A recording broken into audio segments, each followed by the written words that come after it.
Hey y'all. As you come in the room, say hey in the chat. Let me know if you're new to the Healing Her community. We will be getting started in a few moments. And if this topic, first of all, let me put the topic up on the screen for you guys. Hold on one second. Where is it? Uh, Hold on, everybody. Hold on. Let me put my viewer wishes up. Let's see. There it goes. There it goes. All right. There's my board. So yes, as y'all come in, say hello in the chat. Let me know how you're doing this morning. The topic for today is, if I know better, why do I keep doing it? Let me see if I can slide this down. If I know better, why do I keep doing it? How is everybody doing? Come on in, say hello. Hello, Lacey. Welcome in. How you doing this morning? How are you doing? If this topic already feels like it hits home for you, tap the screen and let's share the live out. How is everybody doing this morning? Tap the screen and share the live out. Listen, I promise you, somebody you know is dealing with the same exact cycle right now. I know, I have too many people that come in this room. Somebody you know is dealing with, hey, Lacey. Oh, thank you so much. Been going through it. Today I'm just numb and detached. I hear you. You in the right place. Just stay close. Just stay close. I've been there, done that. Been there and done that. Yes, Lacey. Yes, yes. So as you're coming in, let's we can start tapping that screen and sharing the live out so we can get more people, like-minded people in here. Somebody needs to hear this conversation on the day. Hello, baby girl Lulu. How you doing? How you doing? Y'all hear my jazz in the background? I love me some jazz, and I will turn it down as soon as we get started. So as you come in, let me know if you're new. If you're new to the community, let me know. All right. Listen, I'm going to give it a few moments because I really want people to get in here before I go deep, okay? But while we're waiting, I just want to ask you, have you ever had that moment where you said, I know better, so why do I keep doing this? Let me know in the chat. Hey, Yasmin. How you doing this morning? Welcome in, everybody. As you come in, say hello. It's like walking in someone's home, right? It's just etiquette. Say hello, say hello in the chat. Hey, Cognitive Vibe. Did I say that right? Yes, says yes. Hello. Hey, Temps, man. How you doing? Yes, I know how it ends, how it ends every time. Yes, yes, yes. Yes, welcome in everybody. We're going to have a great conversation this morning. If we can start tapping that screen right now, this is how TikTok knows to send people in the room. Okay, so I could get pushed out to the FYP. If we can start tapping that screen and sharing the live out. How do we share the live out? By holding the screen down. A box will pop up on the screen. Share it to everybody in your group. Share it to everybody. They don't have to come in the room. TikTok just want to know that you're sharing a live out, right? So if you see this live, as some of you, I know I've seen your name before in here, go ahead and share this live out. Hold your finger down on the screen on my nose. A box will pop up. Send it to all your peeps. Send it to all your people. Thank y'all for tapping that screen. And let me say how to properly tap the screen, okay? You tap the screen till you see a heart in the corner under my name pop up. As you keep tapping, the heart will, I would say confetti will start coming out. Different colors will start coming out. Thank you, Lacey. Thank you. For the roses. Thank you.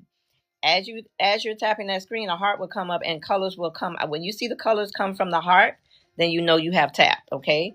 But if we can try to get the 10K as quickly as possible, that would be awesome. Okay. This is TikTok economy. TikTok is it's about engagement. It's about, having a conversation up in the room.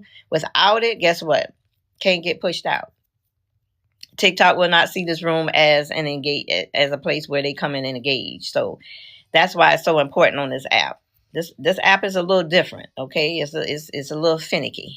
So yeah. So welcome in, everybody. As you start coming in, if you can start tapping that screen while y'all jam to my jazz in the background. All right. If we can start sharing the live out, if we can start tapping, if we can repost, we can do all the things that cost us nothing to do. Right. Hello, Mag. Is that Mag? Welcome in. If we can start doing that. And how is your morning so far? How is your morning so far? Let me get me a little swig of water.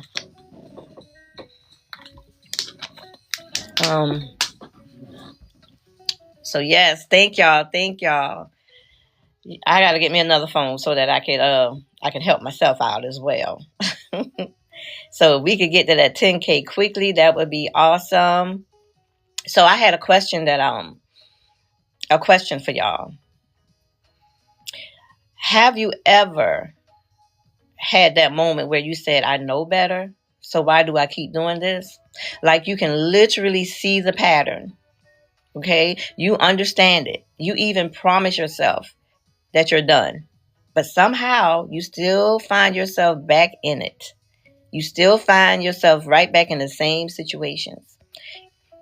Okay, if that is you, you're in the right place. Put yes in the chat. Welcome in, everybody. Yes. We pushing it on out. Yes. Thank y'all so much for doing that. I need the support. I cannot do this alone, y'all. Really cannot do this alone. There's not enough people. First of all, I can't even tap my own screen, so I can't help myself out. But today we're talking about, if I know better, why do I keep doing it? Okay, if that's you, you're in the right place. We're going to talk about what's actually happening beneath that, okay? Because it's not just about willpower or knowledge. It's not about that. Oh, we at 1K already, y'all. Yeah, it's getting there. Hey, Kendra, welcome in. If you're new in the chat, put new, please, so I can recognize you. Put new in the chat if you're new. All right. So so it's not about the willpower. It's not about, or the knowledge. It goes deeper than that. Okay. So I am going. Oh, okay. Cognitive, welcome. And she says she's new. Welcome in the Healing Her community. All right. So I'm going to hang here for a few minutes, talk to y'all, see where you're at, what's going on in your life, what it is that you want to know or need help with. Just stay with me. I promise you will pick up something here today, right? That's going to help you, right? If I know better, why do I keep doing it? Right? Why do I keep doing it? Okay, and then we're going to really break this down. Okay? Again, for those of you who are new, let me tell you why I'm so compassionate. Why I'm so compassionate about this work, right? Pastel, hello, Pastel Frieza, is that it? This is me currently still sabotage. I feel it. I feel it is. Okay, she's gotta finish. You're in the right place, sweetheart. You're in the right place. Just hang tough. I hope y'all don't have to rush off today. I'm usually on here at least an hour and a half to 2 hours. It just depends on the community and because we get really real up in here. Oh, it means strawberry in Spanish. All right. Okay. That's beautiful. Frieza. Is it Frieza? If I don't get it right, then can I just say pastel? Hello. Who is that? came in here. Hey, Q. Hey, QB. Uh, Thick Nevo 2, Grand Risings Queen. I'm new here. Welcome in. Welcome in. Oh, Fresa. I'm bad with my pronunciations. Sometimes I be wanting to let people come up on the panel so they can tell me their name, like, but yeah. My T, how you doing? How is everybody doing? Hold on a second. Yes. Oh, okay. Just taught you a word in Spanish. Yes, you did. Yes. Yes. Thank you. Thank you so much. Thank you, QB. Thank you for that. Love you so much. So today, y'all, we are talking about if I know better, why do I keep doing it? We're gonna get into that today. It's gonna be a good one. All right. I think all of them are. But anyway, so yes, everybody coming in, if we can continue tapping that screen, if we could share the live out by holding the screen down with your finger, a box will pop up. Share it with all you people in the box. All right, so we can get pushed out to the FYP and get some people up in the room like we're doing right now. Yes, thank y'all for helping out with that.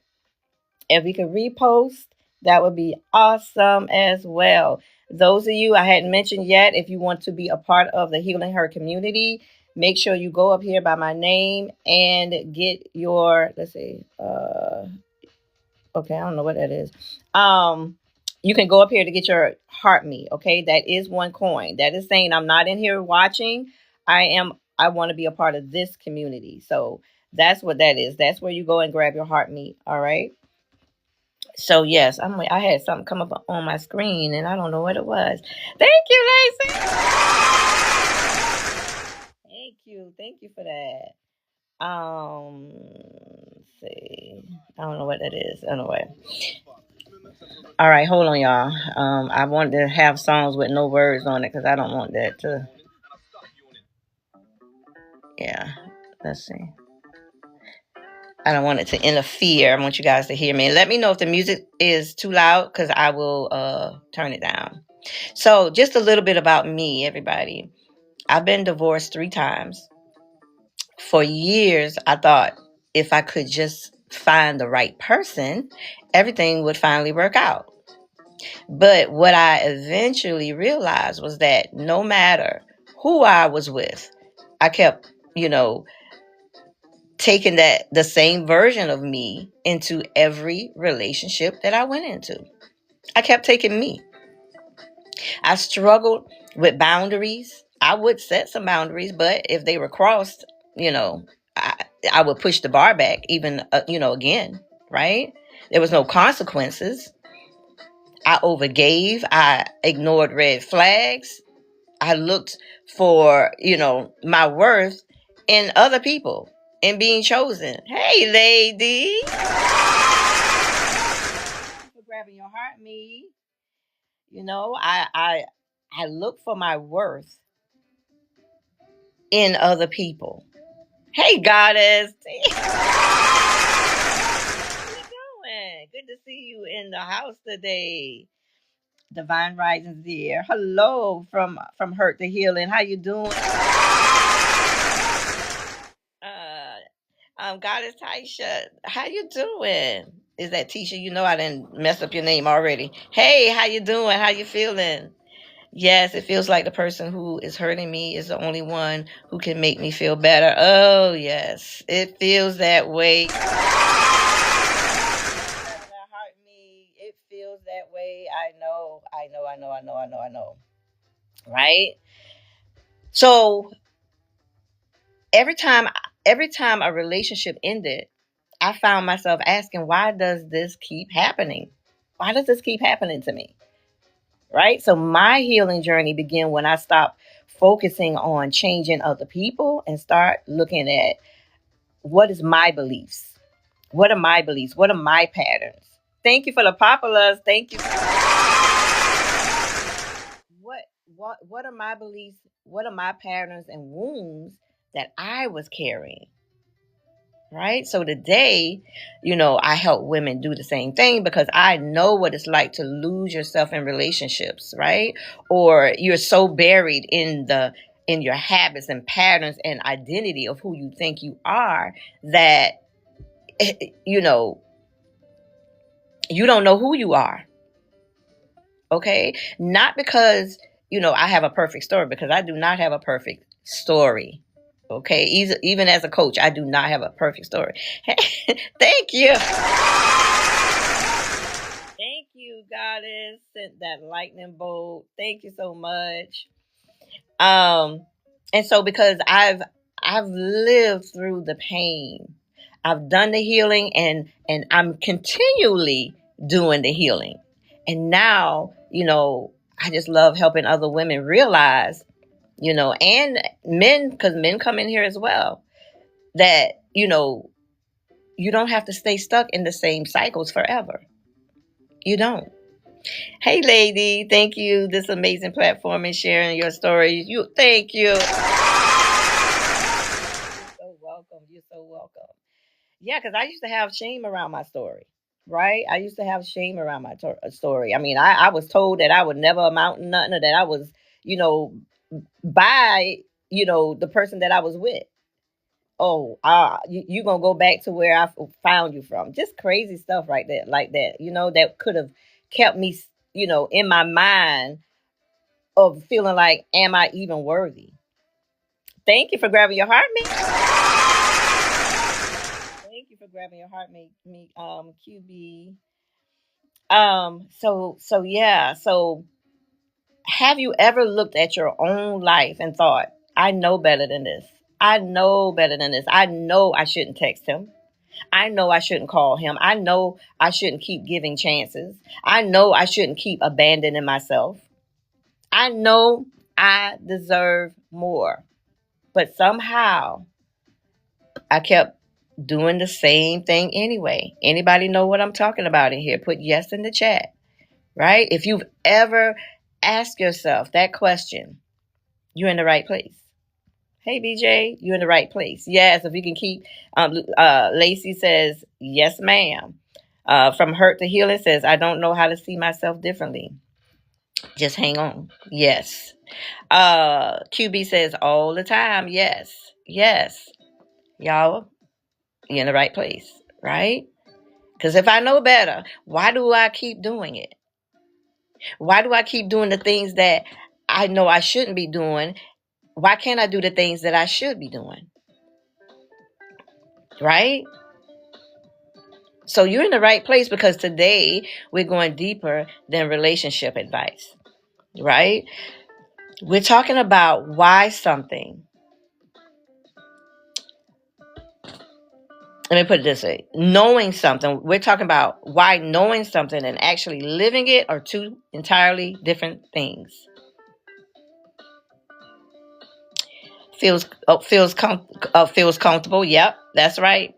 Yep. From hurt to healing says, I don't know. Intuitively, we know. We do. I believe we do. But it's okay. We're gonna uncover some things, right? We're talking about why knowing something, you can know and still not be able to move. You can know and still feel stuck.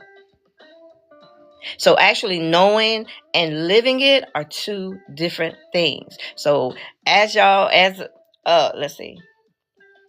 I do, but I don't know what's deeper that's keeping me in the same place. Gotcha. I'm so messed up. I have an anxious attachment issue from it. Literally 35 with abandonment issues. Gotcha. Yes, I gotcha. Is that Trinitat, is that it? No and do the opposite. Yeah. Yeah. It's sad and embarrassing. Don't no judgment, no embarrassment, no shame. I was there though. I know what you're feeling, you know. But I had to get to a point where I was like, you know what? This is part of my story. This is part of my story. And it's okay. There is no shame. Leslie said, been there. Yes. A lot of us have been there. Some of us are still there. Some of us are coming out of it, you know. It's okay. I was saying that I used to say when you know better, you do better. That's not true. I had to look over my life and said, no, that's just not true. I knew I deserved better, and I still couldn't move.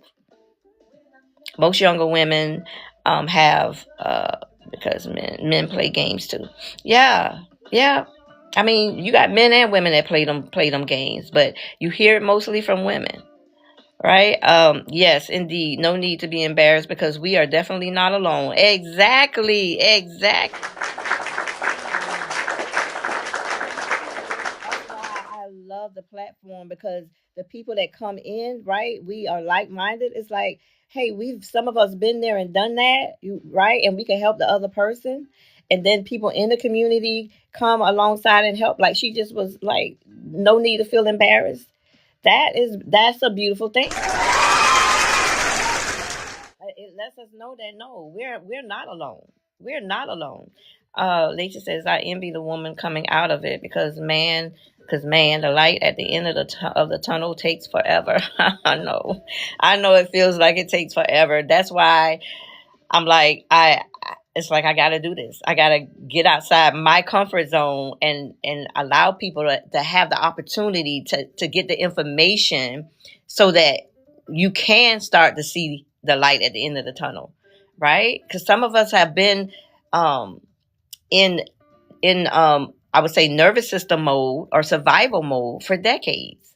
I was for decades. For decades. I didn't know how to get out of it. I didn't know. A lot of times we think it's normal. Okay, that's just a part of life. We just go through it and we don't even understand why. Um okay, it's not the week, but so rewarding. Yeah. And like I said, listen y'all, I still intentionally check in on myself. Check in on myself. Cuz if not, in some of those habits and things that I dealt with and tolerated, guess what? I would find myself back there again. So I have to intentionally remember, get with myself. We're gonna get into it, y'all. Leslie says, okay. Oh, I see. I already said that. Yes, flight or fight mode. When I'm calm, it feels weird. Yes, yes, yes, yes. Yes. uh and I'm telling you, awareness is the first thing that needs to happen is awareness.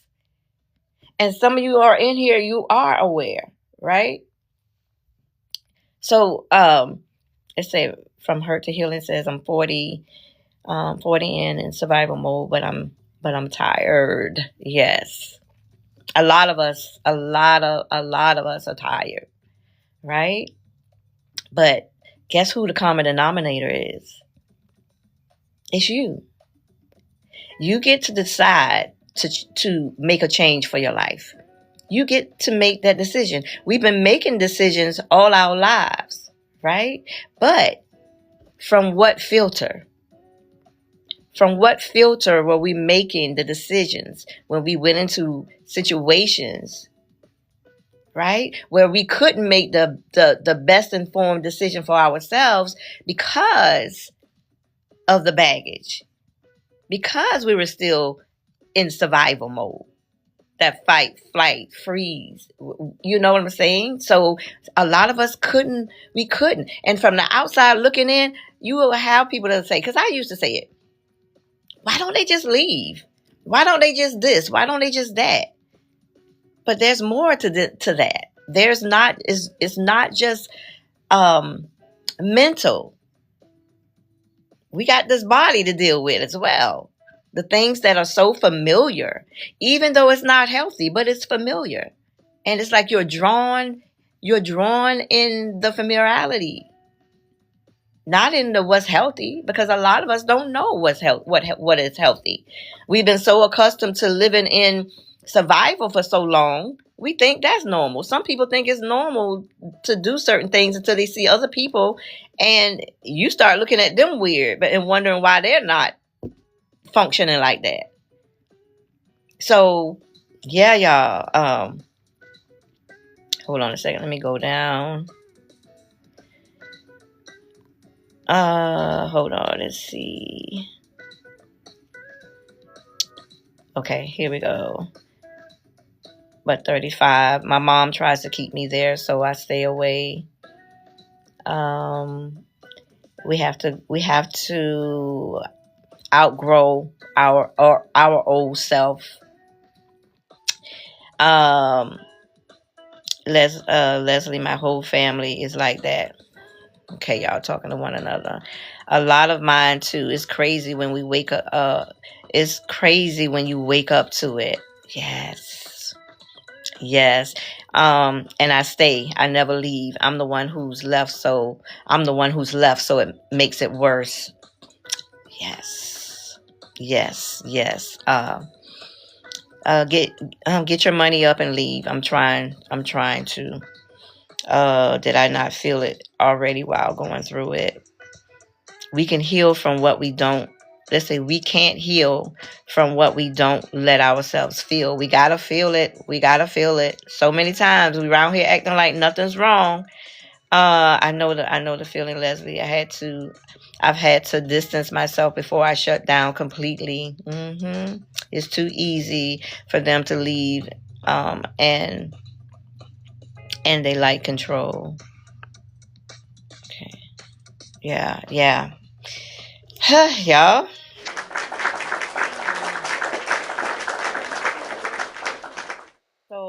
So as y'all come in the room into the Healing Her community, if we continue to tap that screen, y'all, we almost at 10K. I'm so grateful for y'all. Thank y'all so much for tapping the mess out of that screen so that TikTok gets to see that this is an engagement room and pushes this live out to more people who, need to hear this conversation and who can find me today. So I appreciate y'all so, so, so much, right?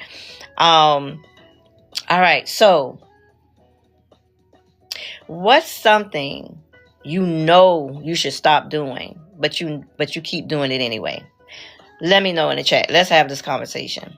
What is something you should stop doing, but you keep doing anyway? Let me know in the chat. Okay? And remember, y'all, this is and I have a beautiful community. Y'all listen. So everybody know this is a judgment-free zone, because every single one of us have done some of these things that we're talking about, right? So again, this is it's judgment free, and I haven't seen anybody come in here yet to judge or to shame. I had to block and put out a couple of people, but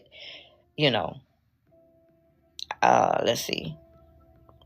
I have my own job, place, car, and kids. It's just him playing with my head. Yeah, so we gotta say the self-criticism and the battlefield of the mind.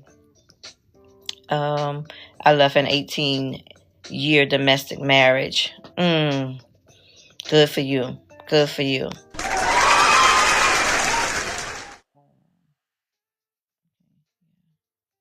Yeah. So knowing, y'all, isn't the same as healing. Turn that down a little bit. Knowing isn't the same as healing.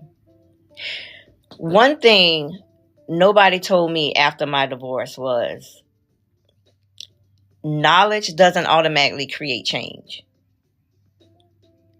It goes back to that, when you know better, you do better. Knowledge doesn't automatically create change. You could read all the books, you could watch all the videos, you could listen to all the podcasts and still repeat the same pattern. How many of you know what I'm talking about? So why is that? Because information lives in your mind. Information lives in your mind, but patterns, they live in your body. They live in your nervous system. Okay, let me say that again. Information lives in your mind, but patterns live in your nervous system, in your body. I knew certain relationships weren't healthy, but my body still felt pulled towards them. I knew I should leave, but I couldn't. I knew I deserved more, but I didn't know how to choose it. I didn't know how to. And now I understand why. So if knowledge isn't enough, y'all, what actually keeps us stuck? Because most people think they're choosing what's best. They do. But often we're choosing what's familiar. I want everybody to put familiar in the chat. Put the word familiar in the chat. Yes, and why is that? Yes. Put familiar in the chat. Finally open to relationships, but this guy is inconsistent, so I think he just doesn't like me. Oh, well. Well, he's inconsistent. That's great information for you to have, right? And we want to get the information earlier than later.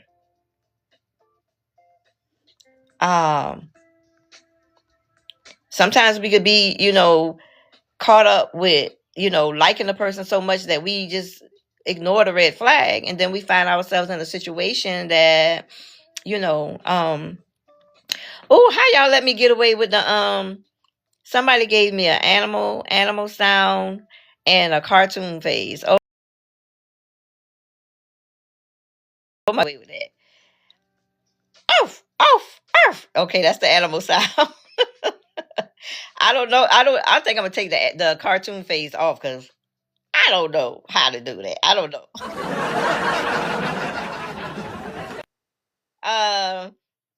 Okay, Trinette says facts. Yes, facts. Let's see. Yes. And why is that? Okay. Familiar. Thank y'all for putting familiar, relatable. Mm-hmm. Yeah. Yeah. Okay, who else could put familiar in the chat? We got 14 people in the room. Can we put familiar in the chat? If you can, some of y'all might be at work or whatever, I don't know. But if you could put familiar in the chat, right? Often we choose from what's familiar. Oh goodness, y'all, hold on.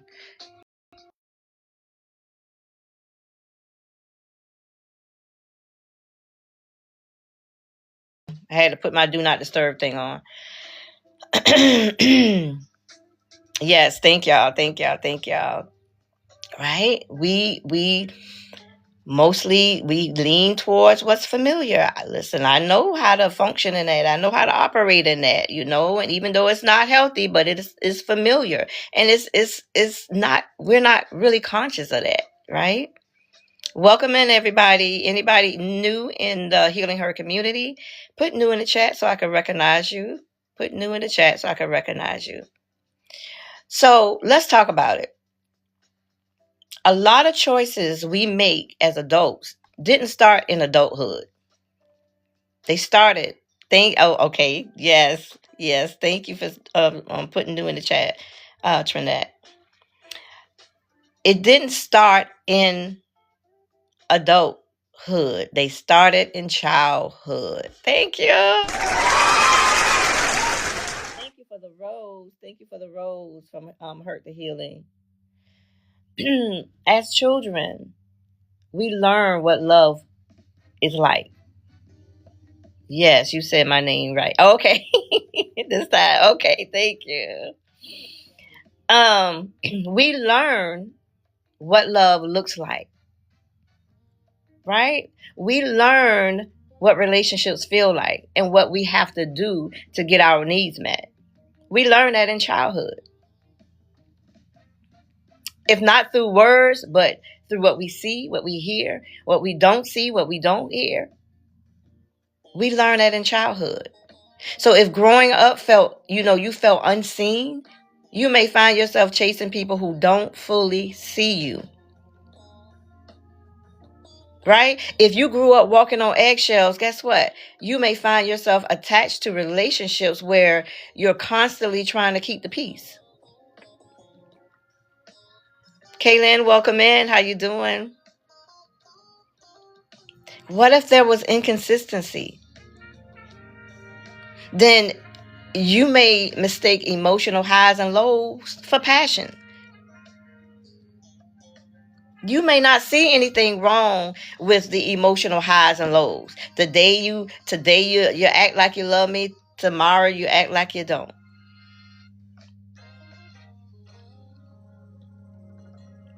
Hey CC, welcome in. If you are a person who had to earn love when you were younger, you might find yourself overgiving, overperforming, overproving your worth in relationships. Right? That's why knowing better isn't always enough. You can know better and still not be able to move. So you're not just fighting a habit. You're often, challenging a pattern that has been running the show for years. The pattern has been in the driver's seat for years. So a pattern that once helped you survive, and we got to remember not to judge that part of us that needed to protect us back then, right? No, you know what I learned how to do? I learned how to think it. Thank you for being what I needed you to be at the time. I needed to do what I needed to do so that emotionally I could survive. Right? Hold on, y'all. I needed to do what I needed to do so that I could survive. So you think that part of you. But I'll be like, okay, I thank you for, protecting me in areas that I needed protecting. But guess what? I'm okay now. Now I got to take the driver's seat because I'm an adult now, and I can no longer be ruled by what happened back then. I'm gonna take the wheel now and make some adult decisions for myself. So the pattern that once helped you survive, a pattern that's what its job was. A pattern that taught you how to get love, attention, and approval or safety. That's all well and fine. It did its job. It did what it was supposed to do back for your younger life. The problem is that what protected you as a child may be the very thing that's keeping you stuck in adulthood. Right? How many of you have ever said, I know I deserve better, but I keep ending up in the same situation? Let me know in the chat. I'll say RA, welcome in. I say, am I over love and performing? I'm just giving what I want in return. Am I over love and performing?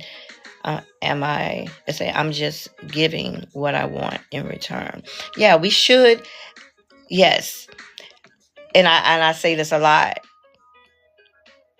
The same things you give to others, because we could exhaust ourselves to the point that we have given and given and given and are being, given all everything to everybody else, but not back to ourselves. And that's why we wind up angry. That's why we wind up resentful. That's why all these things happen, because we have given. So the same thing that you want from somebody else, you need to be giving it to yourself first.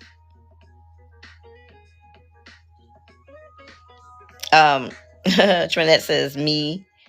RA says yes. You have to give it back to yourself. Let's see. Yeah, it's so amazing when I look back at my life, how much I gave and was being the person that they needed, but I wasn't giving it back to myself in return. And I wondered why I was mad, why I was angry, why I was snapping at everybody. Of course. It gets to that point where you think that you're frustrated when really you're just exhausted. Right? What if the issue isn't that you don't know better? What if there's an old pattern still running in the background that keeps pulling you toward what's familiar? What if that's the case? Another thing is the family dynamic. Sometimes we're looking at our dating history, right?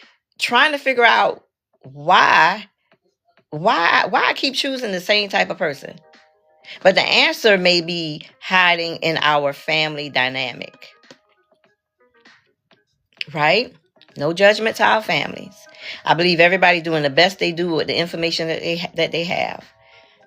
You know, a lot of things get passed down throughout the generations, and sometimes we never pick up on why we are the way we are, why we tolerate the things that we tolerate, right?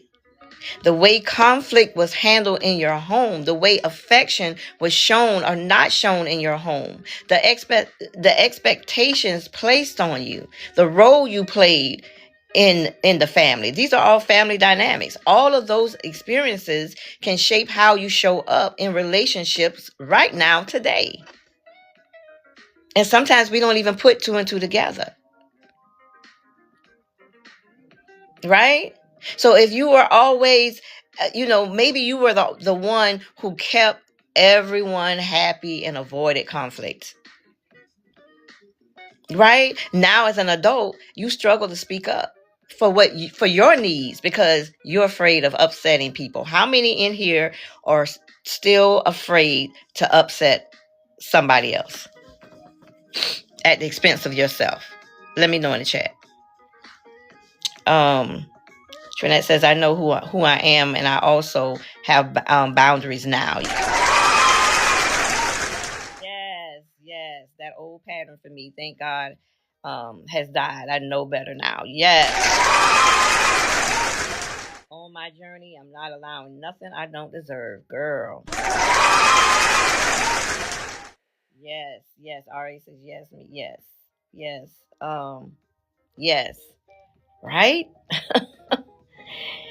Yeah, if you're new coming in, put new in the chat. Listen, everybody, listen, I'm Coach B. For those of you who don't know me, if I didn't even say it, I help really, women who are just emotionally exhausted.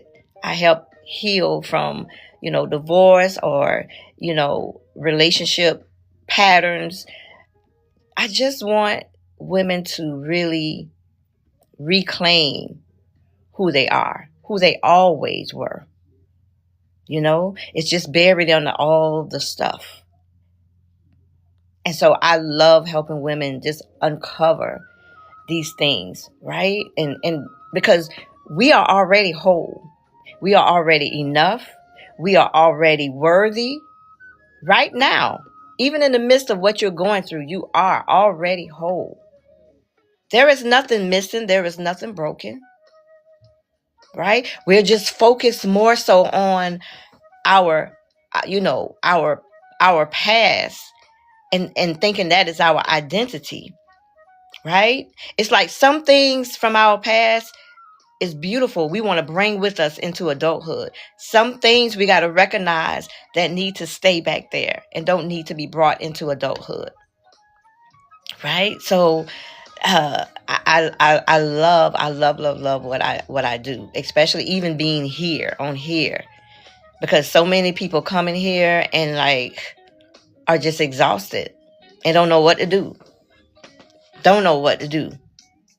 So I appreciate y'all being in here, being in this room, because you could be anywhere else. Jamie, I did something really embarrassing and I can't stop feeling bad about it.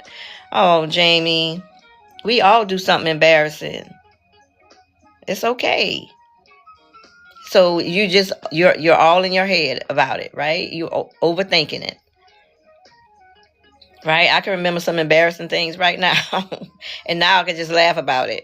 Yes, yes, it is okay. We all do embarrassing things. Um, it's all right. You know, we don't have to tear ourselves up about it. It's like we can't go back and change that thing or fix that thing, right? So that we're not embarrassed. It's okay to be embarrassed at the moment, but just don't let it take the driver's seat, you know? And have you been, let's see, I think so highly of the person I did this to, and now she won't talk to me. Yeah, I understand. I understand. It's okay, right? You just got to remember, we tell ourselves enough stories about ourselves. We tell ourselves enough stories about ourselves. And so we can't let, okay, this thing happened the other day. We got to try to not bring that into our present moment, right? It's like it's okay to deal with it. It's okay to have the emotion of it, right? It's okay to talk about it, but just not let it become our identity. That it starts to change you, right? Yep. Yep. Trinette says, it's okay. If it's meant, then it's meant. Apologize and move on. That's all we could do, right? Right? Our job is to do if we're trying to make something right, we're doing what we need to do. We can't make the decision whether somebody receive it. Right? That's on them now. And we gotta be okay with that. I had a best friend we were like friends for like 20 years. And then one day we wasn't. And I was sad about it. I was really sad about it because she was somebody that, one of the persons that we could tell each other everything. And now she was no longer there. So it's hurtful. It is. But at the same time, apologize for whatever it was. And, kind of sit with yourself and ask yourself where did that come from? Why did I feel the need to do that? And move on. And there are going to be days when you think about it, right? It's like it's a relationship that you had, right? It's okay. It's all right. Maybe later she will come around. But you can't let that dictate how you function moving forward. So that's what I'm saying. Yeah. So yes, Jamie said, I'm sorry that I had to say. If you believe and pick yourself up, you're so kind for helping me. I needed it. You're welcome. Um, yes, I've been feeling down. Of course. That's normal. Listen, y'all, it's normal. Our feelings and emotions are there for a reason. It is normal. So it's just that we need to check in on ourselves. Need to check in on ourselves. I think so. How? Okay. Hey, Queen. I'm from Chicago. The fire. How you doing? Hey, love. My ex found a look. Oh God. Your ex found a look-alike. Okay. Listen, y'all. Um, I've been there and done that. I've been there and done that. Like I could tell y'all some stories. So feel the pain, feel the hurt. Don't try to sweep it under the rug. Feel what you need to feel, cry, whatever you need to do. But just don't make it mean something about you. If I could offer anything, don't let what somebody else do make it mean something about you. Oh, that rhyme. Yeah, don't do that part. Um Let's see, I did something. Okay, let's see. Trinette says, I'm so glad God sent me to this to your platform. Thank you so much. Y'all, we are almost at 10, we are almost at 10K. If we can keep tapping that screen, that would be marvelous. I'm glad you were sent to the platform too. Thank you so much for that, Trinette. And anybody in the room, there's 17 of us. If you haven't already grabbed your heart meet up there by my name, then do so if you want to be a part of the Healing Her community, okay? Because you're not in here watching, you're in here, we're having a conversation and enjoying one another and just cheering one another on and supporting one another, which is a beautiful thing. Because we see so much of the opposite sometimes, right? So if you want to be a part of the community, you go up there by my name, you go inside there, you grab your heart meet, and please, y'all, do not forget to get your points. Your points, TikTok looks at your points, okay? The points tell TikTok that, okay, she's a supporter. And while we're talking about that, let me talk about what happens now. I don't talk all things TikTok, but I have a couple of people that do, that I'm in their rooms a lot, learning more and more about TikTok. So let me tell you what's happening. When you see people in here with the orange box, that is my my badge. That stays in this room, right? So when you come in here, I automatically know when I see the heal badge, I know that you are a part of this community, okay? The blue box that you will find, let me see if there's anybody in here with the blue box. Let me know if y'all pretty new to TikTok. Okay, there is someone. Sensitive JoJo. Hey, Sensitive, how you doing? Hey, Sugar Plum. Oh, how you doing? Good to see you in here. See, this is a great example. Sensitive is a part of the Healing Her community. So she has the orange badge that says heal. Okay. Also, so that stays in here. When you go in other people's room, they have their own badge that they created. The blue badge, okay, Sensitive is a 14, okay, with the number in the blue badge. That goes with you in every room you go into. So if you enter somebody's room, they see your badge automatically. TikTok is messy and they don't care. Okay, that tells me, thank you for grabbing. Thank you for that. I gotta see who that was. Shamanic. Shamanic. Botanist, I think.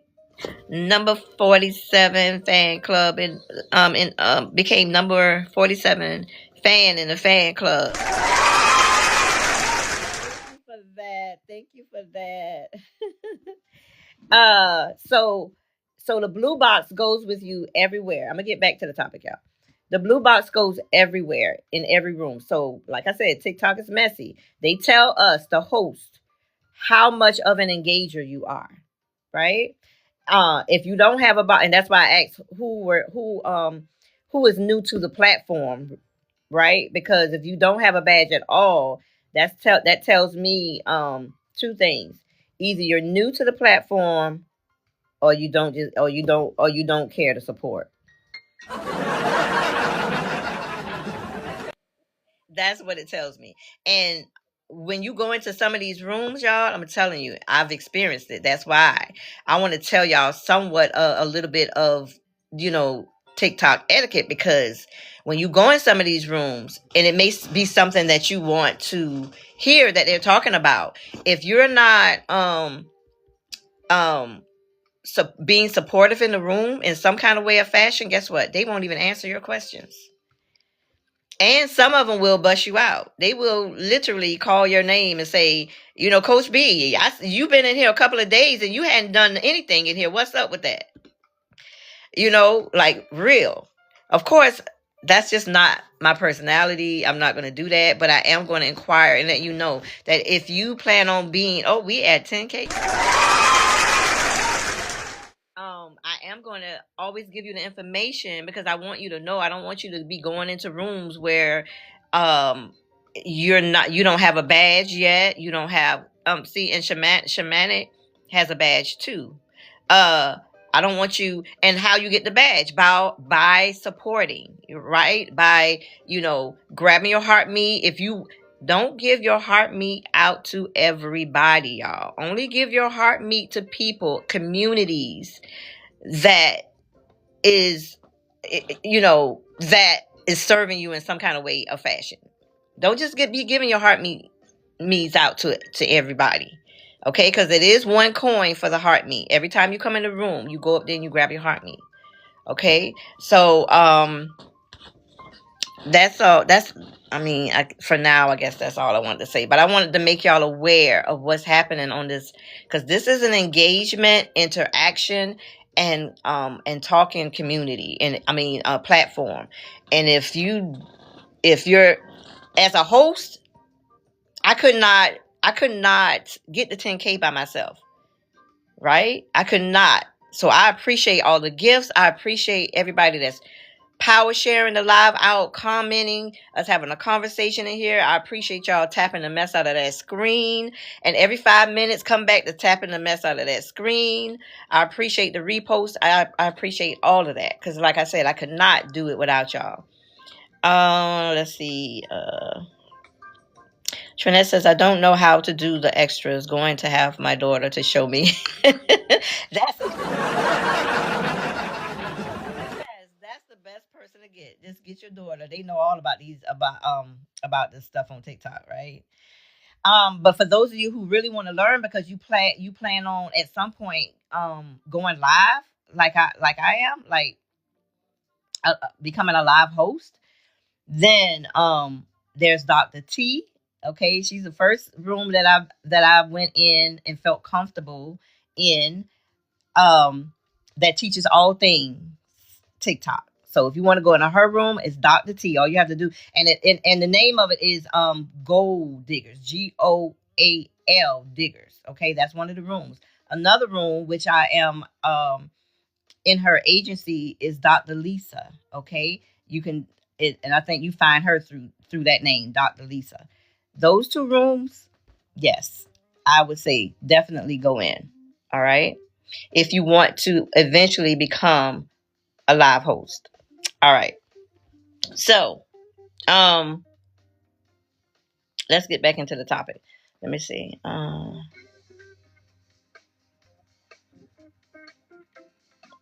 You're welcome, Isabel. Brand new. Okay, Sister Fire is brand new. You're brand new. I got you. I got you. So it's important, y'all. Even the tapping of the screen. It's like sometimes I may not be able to give a gift in some of my communities that I go in. So when I can't, but I'm tapping the mess out of that screen, so much so that I bought. It's not in here. I bought a tapper because that's how much I was tapping the screen. It's important to tap the screen, like every 5 minutes, tapping that screen. And not only 1, 2, 3 taps, like really tapping that screen until that heart comes up and that colors start coming out that heart. That's how you do that. That's how you do that. So again, we're talking about if I don't know better, why do I keep doing it? I mean, I know better. Why do I keep doing that? I know better. I know I deserve better, but why do I keep doing it? Why do I keep going back? Why do I keep tolerating stuff? Why do I keep this? Why do I keep, you know what I'm saying? Why do I keep shrinking in relationships? Why am I not able to speak up for myself when I need to? Why am I afraid to say no when I need to say no? Like what's underneath all of that, right? Lydia, hello, welcome in. God bless. She says, God bless you all. Oh, that's so sweet. Trina says, yes, I tap. If nothing else, I know how to do that. I appreciate it. Because it's called, because it's called rejection. Yes, and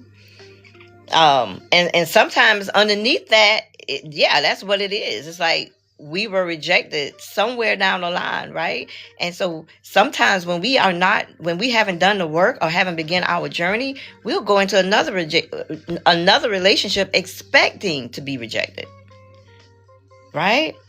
QB says, don't let's see. Don't be so busy being who you were raised to be that you never find out who you are. Yes, yes, yes. It's like some things we got to leave behind, you know. But let's see. Yeah. Let's see. I don't know how. Okay. Yeah. Yeah. So so maybe you were, like I said, the one who tried to keep everybody happy because you wanted to avoid conflict. Now as an adult, you struggle, like I said, to speak up. You struggle to speak up for your needs because you're afraid of upsetting people and you don't want to upset people. Maybe you took care of everyone else's emotions growing up. Now you find yourself attracted to people who need fixing, who, you need to fix, you need to rescue, or you know what I'm saying? Saving. Because you were the caregiver. Listen, I've seen this, y'all. It's like with little kids taking care of little kids. Maybe your needs were ignored. You wasn't noticed. So now you settle for crumbs because a part of you learned not to expect much from people. See, these things are important to understand. Like, okay, why am I a fixer?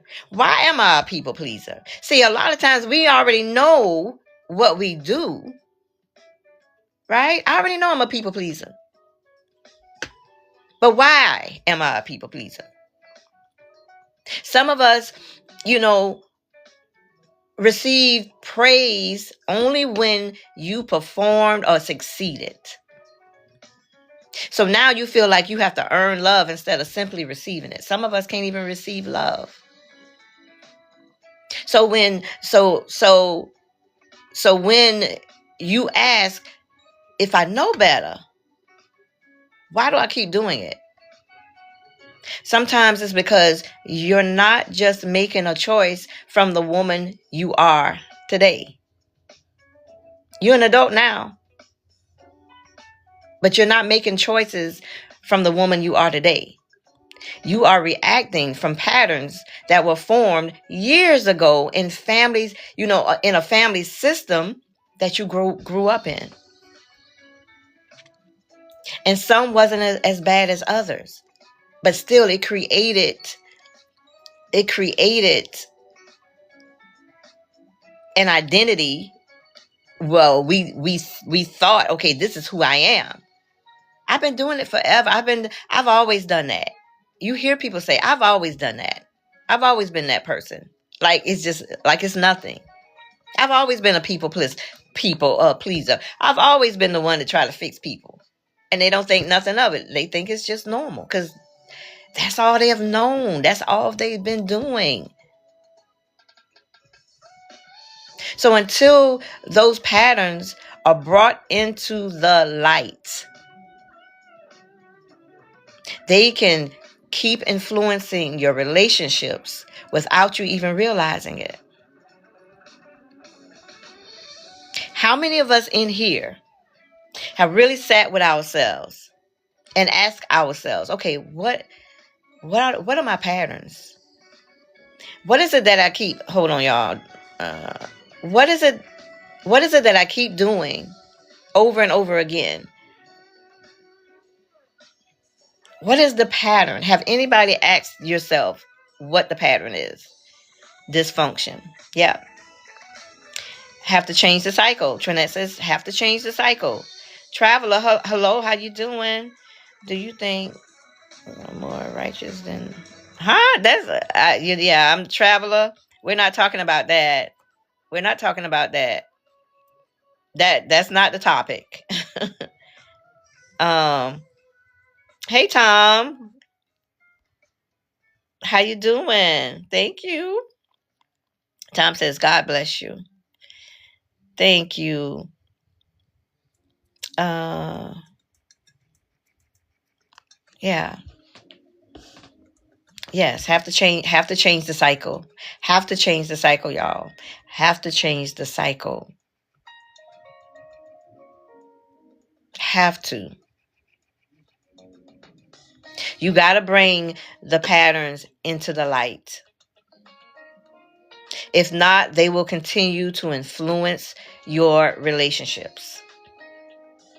And this is with anything. This is just like with life itself. I just happen to be somebody that talks specifically around relationships. Hey, Goddess of Love. Did I already speak to you? Was you already in here? Right? Uh, what role did you play in your family growing up? What role did you play in your family growing up? Let me know in the chat if you feel, if you feel free to put it in the chat. Let me know what role did you play in your family growing up? And sometimes if we can't remember, like when it comes to as a child, you can look at your earliest relationship. You can look at your earliest relationship and okay, Goddess of Love said peacemaker. She played the peacemaker. Right? I was the overgiver. I was the people pleaser. Trinette says I was always the one to keep the peace and always was there for their needs and wants. Yep. Yep. It's beautiful to recognize that, right?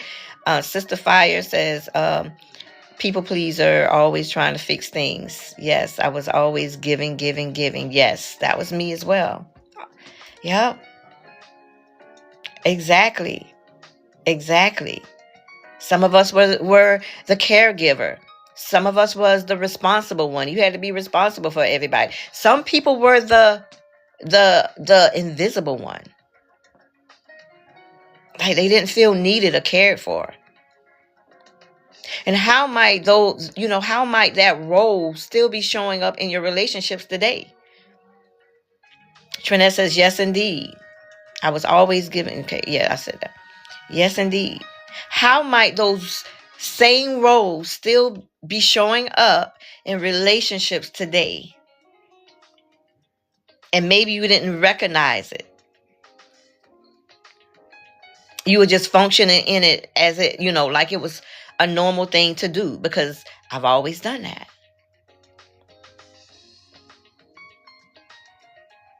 What did love look like growing up? Have you ever stopped to ask yourself that? What did love actually look like in your home growing up? Trinette says, but I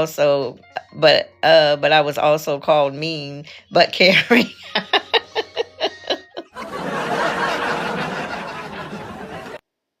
Yeah. Uh yep. It could be. uh right? Happy. So okay, so the question was, what did love actually look like in your home growing up? So you're saying happy. That's good. That's good. And see, let me say this. It doesn't have all families, it doesn't have to be toxic. You know what I'm saying? All of us didn't come from toxic families. Some of us did, some of us didn't, but we still picked up things that, you know, that we didn't want to bring, we want to cut off right now as an adult. We no longer want to do or experience. Dina, hey Dina, hey gal. Always had a beautiful heart. That's 100%. Hey, beautiful. Trinette, I knew my mother loved myself and siblings, but was never giving hugs and kisses. I changed the cycle. Yes, yes, yes, yes. Like I say, it doesn't always. I'm not just talking about toxic childhoods, right? Um, but all of it, because we all come from different places, right? We all do, and so yeah, that is yes, yes. We know our parents loved us or love us, but there are some certain things that we picked up. I talk about, you know, if you're in a family where you didn't see, like you saying, you didn't see the hugs and the kisses, you didn't see them interact like that, right? Um, so you grow up thinking, okay, that's how it's supposed to be. This is what relationship looks like. This is what it's supposed to be because children look up to their caretakers. They look up to we look up to them. And so we think that some of the things that happen, okay, I'm following the lead.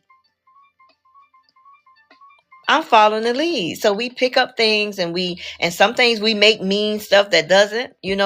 Some of us may think our parents don't love us because of certain things, because they didn't hug or kiss. But that doesn't mean they didn't. Sometimes that's what was passed down. And that is a wonderful thing that you changed the cycle, right? My mother, she loves on us, she kisses us, she hugs us. She she always tells us she loves us, right? Where if you look further back, that wasn't the case. Uh, you know, um but I still knew that my other family parts loved me, but they didn't experience that. So we got to look at that as well. And that's why I say there is no judgment to our caregivers because they did the best they knew how to do with what they had. Trinette says, broke that cycle with my own children. I wanted them to know but see it. Yes, yes. Now my mother tells me she loves me and gives hugs and kisses. She said I changed her, but she didn't know I broke the cycle with my own. Okay, gotcha. Yes, yes, yes, yes, yes, yes. Let's see. I love that. I love that. Yes. Uh so so yeah, so we grow up thinking, okay, this is how love's supposed to be. This is what love is. Because this is your experience. This is your experience. Um, so did love look warm or supportive? I already know from Trinette. Did love look warm or supportive? Or did love look like criticism? Did love look safe and consistent? Or did it feel unpredictable? You didn't know what was going to happen from day to day. It was unpredictable. Did people communicate openly in your household or did they avoid difficult conversations?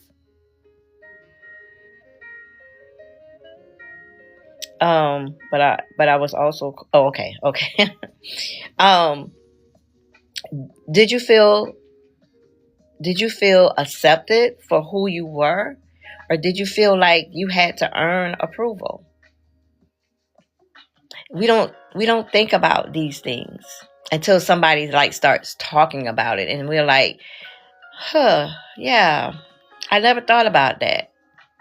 But this was my experience, in childhood. But I never thought about that. Some of us, until we actually hear it, we never understood why I was the way I was. And then there's the, you know, um, connect, trying to connect it to adult relationships. Because as children, y'all, we don't just learn what love is. We learn what love feels like. We learn what it feels like. We learn what's normal. We learn what's expected. And many times, without realizing it, we look for those same feelings and dynamics in adult relationships. We look for certain things. For instance, if like I said, if love felt consistent, you may find yourself drawn to people who are inconsistent as well. If you feel like I gotta earn love, you'll you may become the overgiver.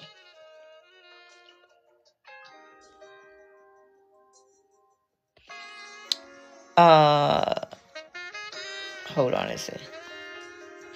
Trinette says yes, they did. They did their best because they wasn't taught, and I didn't judge my mother at all. That's a beautiful thing. Because you have some, with like, I don't even want to. It's just too. Whew. Trinette says I was always safe with my mother, and she was a communicator. I was taught a lot. Yes, yes, yes, yes. That's a beautiful thing. That is beautiful. I mean, like some people say, we wasn't given a book on how to raise our children. We did the best that we could. I mean, there's things that I wish I could go back and change even with my children. But I show my children love. They know that they're loved by me, by their mother.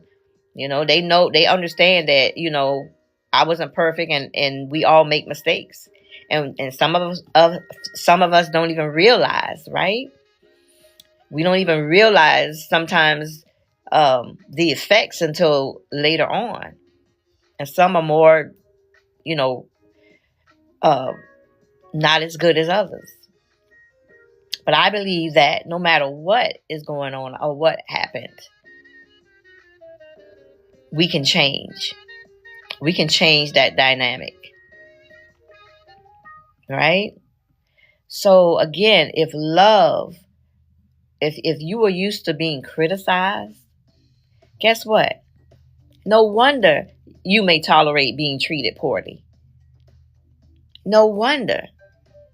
So these things are not random, right? If love meant taking care of everybody else, you may neglect your own needs because you've been used to taking care of everybody else except yourself.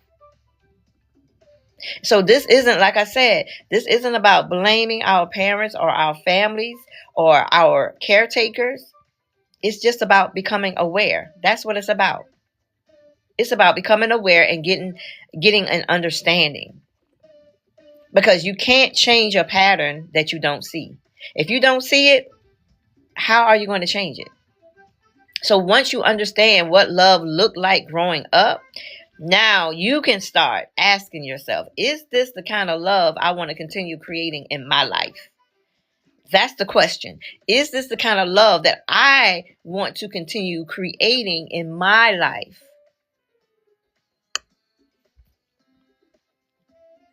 Or is it time to create a new definition of love? Right?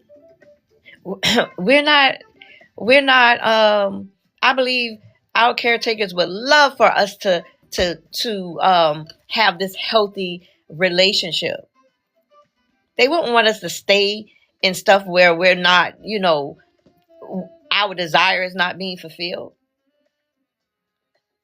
I don't think they would feel no type of way.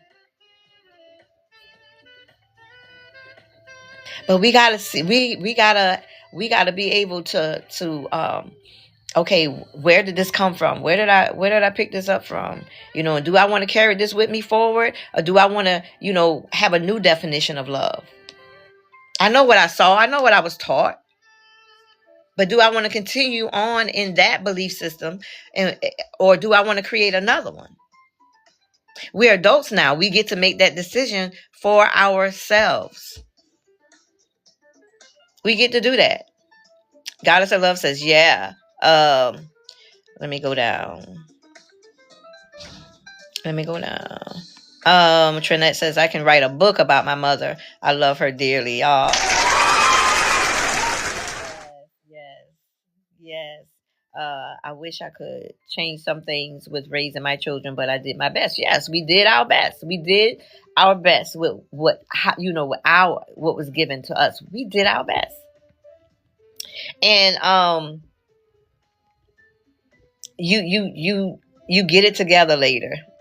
And I don't think our children, I know I have talked to my children. I have even apologized for some things, right? That's what adults do. Right? So it's okay. Let's see. Trinette says, I'm still here for my children and now grandchildren, which they say I spoiled them. Yes. I have, let's see. Oh my goodness.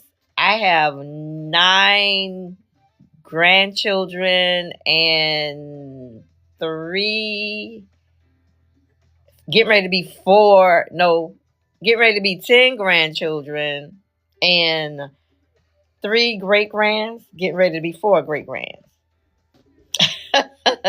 And I love them. I love them, right? So I know what you're saying, Trinette. Lori, hello. How are you doing? Relationships are overrated. What do you mean? What do you mean, Lori? What you mean overrated? Break that down for us and break that down for us. Let's see. Trinette says, my oldest daughter told me that she didn't know how to encounter some things in her life because she always seen my parents argue and hurt each other, and I'm always in the middle. It hurts. Never seen me being weak, but like I told her, because you wasn't supposed to bring a child. Let's say, I do talk to her now more about certain situations that she asked. Wow, that was a blessing. Oh, okay. Yeah, that she asked. Yeah. Hold on.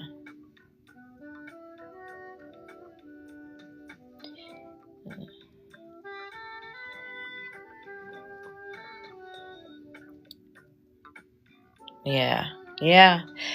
It's real. And as parents, we don't realize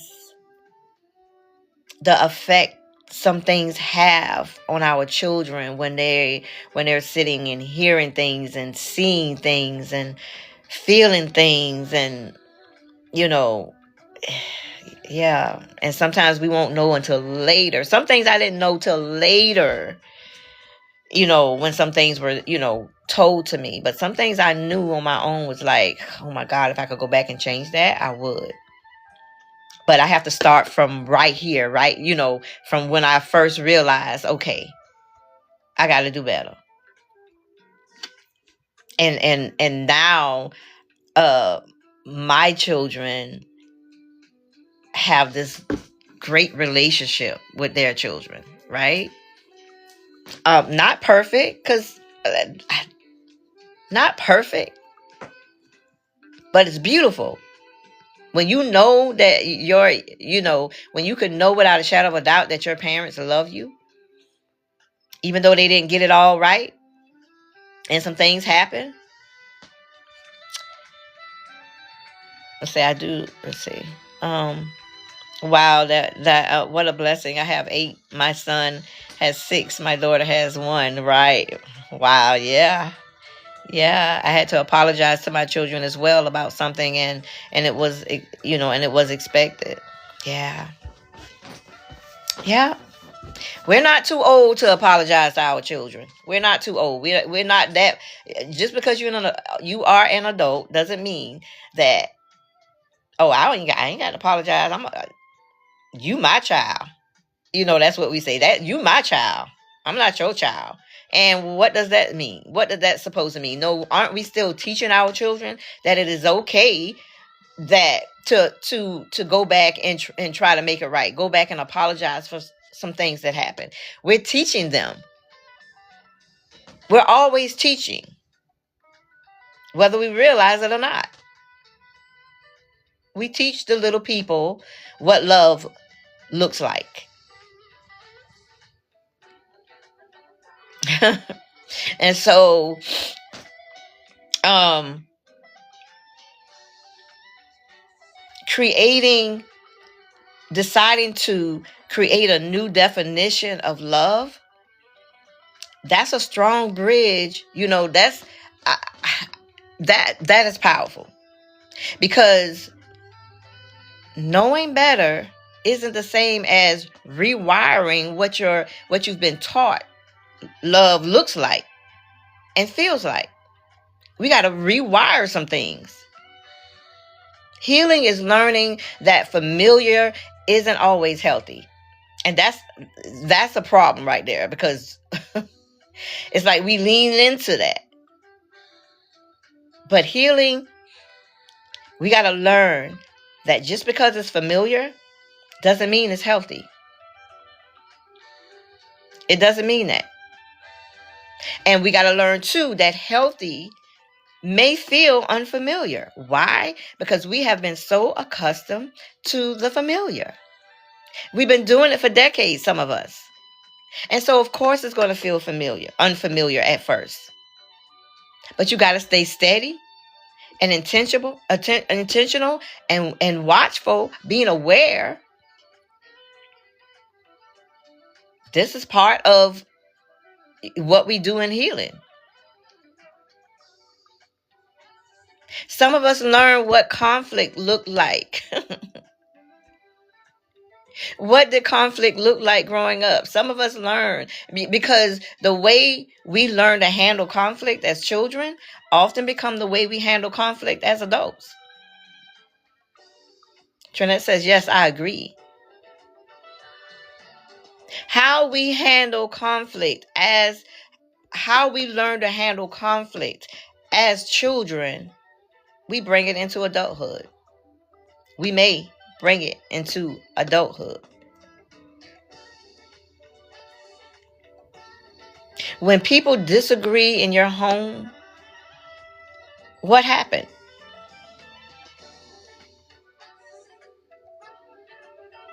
Did people talk things through in the relationship? Did they yell at one another? Did they shut down? Did they give the silent treatment? Did anyone pretend nothing happened? How about that one? Let's just pretend like nothing happened. Did you feel safe expressing your feelings as a child? Or did you learn to keep quiet to avoid making things worse? We learn what relationships look like in childhood. So if conflict was explosive, guess what? You may avoid difficult conversations because conflict feels dangerous.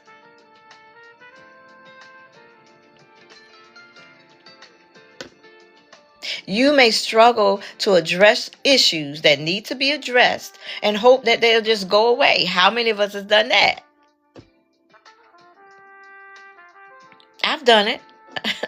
Oh, I don't want to deal with that. I don't want the conflict. I don't want to deal with that. If you were punished for expressing your feelings, what about that? You may silence yourself, like I said, that people pleasing again, or have difficult, it may be difficult for you to set a boundary.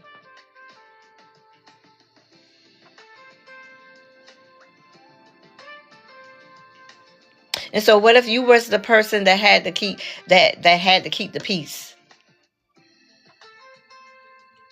You were the one that had to put everybody else's needs ahead of your own, and you feel guilty for speaking up. So when so so when you say, I know I should set a boundary, how many of us know we should set boundaries? It's for your peace. But when you go to set a boundary, you don't.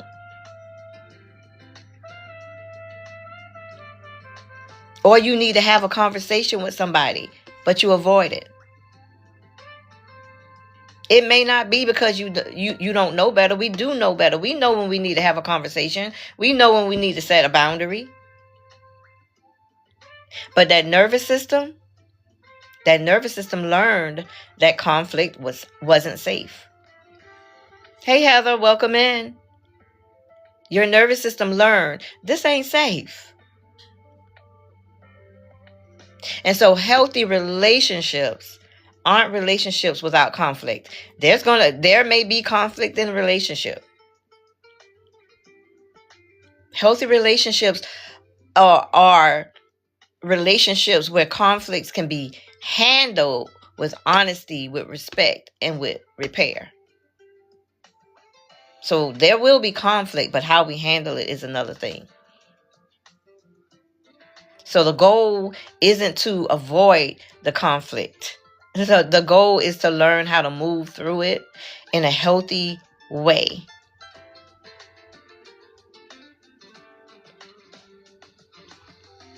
So growing up, did your family deal with conflict by fighting, by avoiding, shutting down, or talking through it? This is how we learn. And how do you see that showing up in your relationships right now today? How do you see that?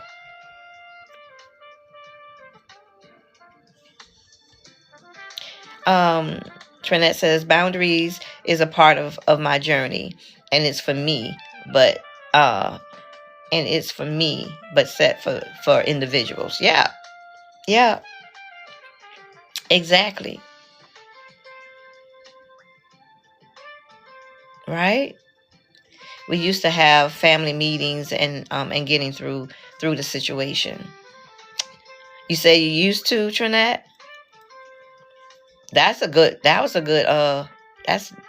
like that. Because a lot of times we don't do that.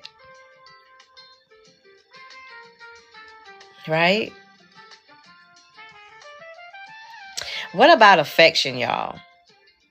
What about affection? Was affection limited, or was it just not there at all? That's a big one. That's a big one, because you may struggle to believe people truly care about you, even when they do. Yes, with my family, and I also did with my children. Yes, that's good.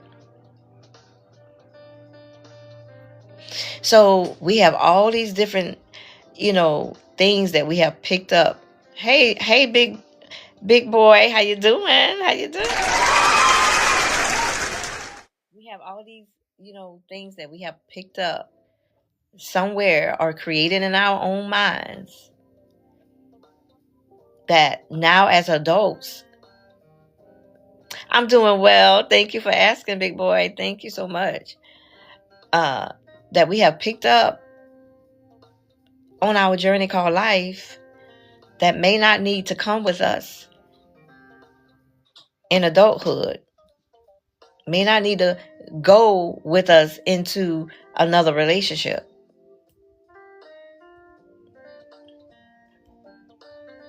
Right?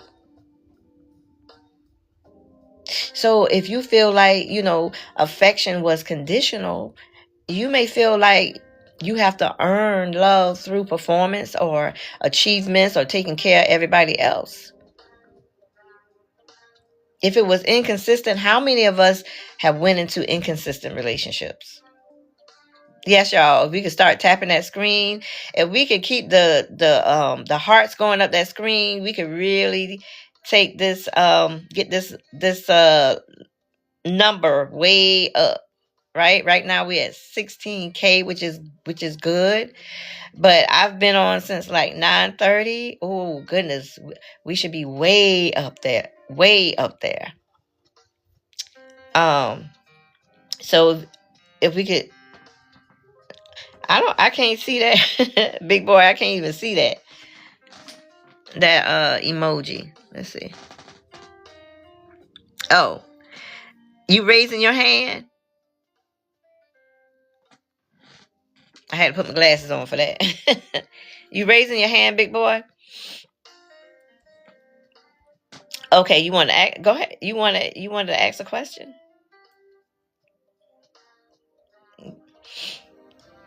Go ahead. So, like I was saying, uh, if there are inconsistencies, right? You could find yourself chasing people who are hot and cold because that's what connection felt like growing up. Right? This is why someone can know they deserve healthy love and still struggle to choose it. Still struggle to choose it. And this is why healthy affection may feel unfamiliar. Being consistently loved may feel strange to you because you're not used to that. Being treated with kindness may feel uncomfortable at first, okay? At first, because it's different from what you've known. See, you've been accustomed to being the person that you thought you was. You thought that was your identity for a long time. And so it's going to feel opposite. It's going to feel strange. It's going to feel, unfamiliar until it's not. Right? Many of us aren't attracted to what is healthiest. I mean, we're often attracted to what feels most familiar. We are often attracted to what feels most familiar. And familiarity is usually, connected to what we experienced growing up. So we got to ask ourselves, what did I experience growing up? And if you don't remember much about your childhood, ask yourself, what was your experience in your earliest relationship? Because that would give you a lot of information if you don't remember childhood. And so healing isn't just learning what healthy love looks like. It's learning how to receive it, because some don't know how to receive it. Some of us can't even receive a compliment. Somebody could come to you and say, "Oh, you're so beautiful." And you'll be like, "Oh, I see all these little things on my face and all that stuff." It's like you can't even receive a compliment without directing it somewhere, without trying to, get it off of that. It's like you can't even receive that. So it's teaching your mind and your heart and your nervous system that you don't have to earn love. You don't have to chase love or prove that you're worthy to be loved. You don't have to prove that.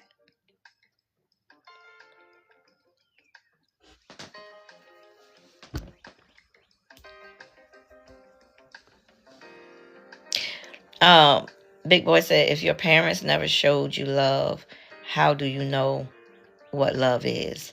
I believe the love is ingrained in us. I believe for those of us who don't know what love looks like, it's because we've been taught or shown what the unhealthy version of it. But I think as we begin to go on our own individual healing journey, we innately already know. And when we see it, we know it. We feel it. Trinette says, yes, say that, because I see this all the time. But if you never received it, you don't know. Right. Yep. Yep. You don't know. But I believe intuitively we are already whole beings, complete beings. And I believe we carry everything that we will ever need on the inside of us. That's why when we are looking outside ourselves for what we feel like we're missing and what we need, that there's a problem with that. Because then we're looking for another individual to be a certain way in order for us to be happy, in order for us to feel love. And if you don't love yourself, you're waiting on somebody else to. What if they stop loving you? Then what are you going to make that mean about you? So yes, that is true. That, if you've never seen it, then how do you know what it looks like? You carry it with you.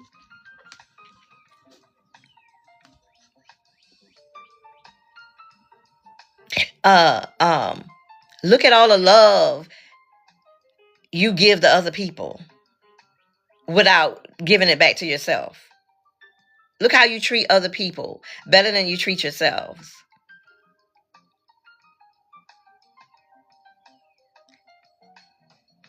You need to be giving that back to yourself. The very thing we want from other people, we need to be giving it to ourselves.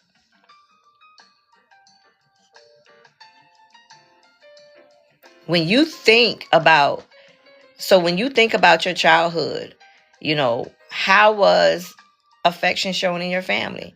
All these things go back to the family unit, or, whoever, raised you or took care of you. And do you see yourself expecting, chasing, avoiding, or receiving affection in the same way today? Because again, it goes back to awareness. You can't change what you're not aware of.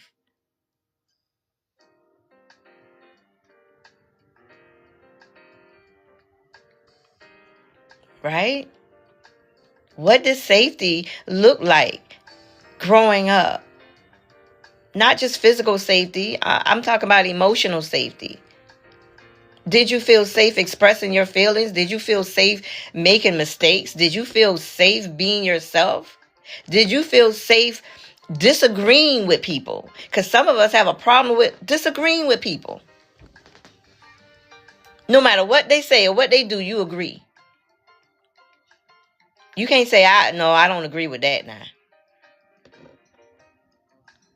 Did you feel safe asking for what you needed, or did you learn that certain feelings, needs, parts of yourself had to stay hidden?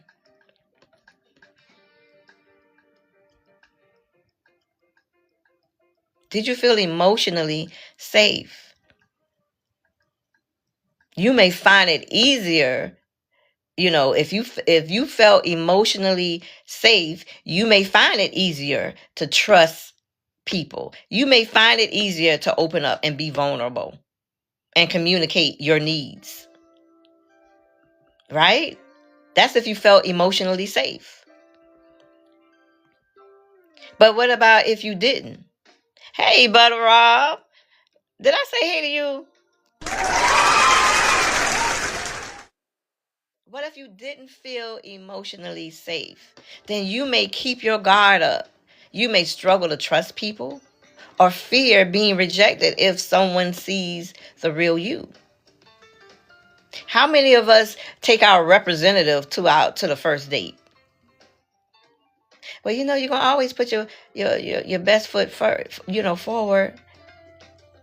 A lot of times we bring our representatives. And some of us be trying to keep that representative going, like not able to be your authentic self. Some of us struggle right? To be your real self. So if love felt unpredictable, you may become that person that is hyper vigilant, right? Constantly, you're constantly looking for signs that something is going to go wrong. How many of us have done that in relationships? You are constantly looking for the next shoe to drop.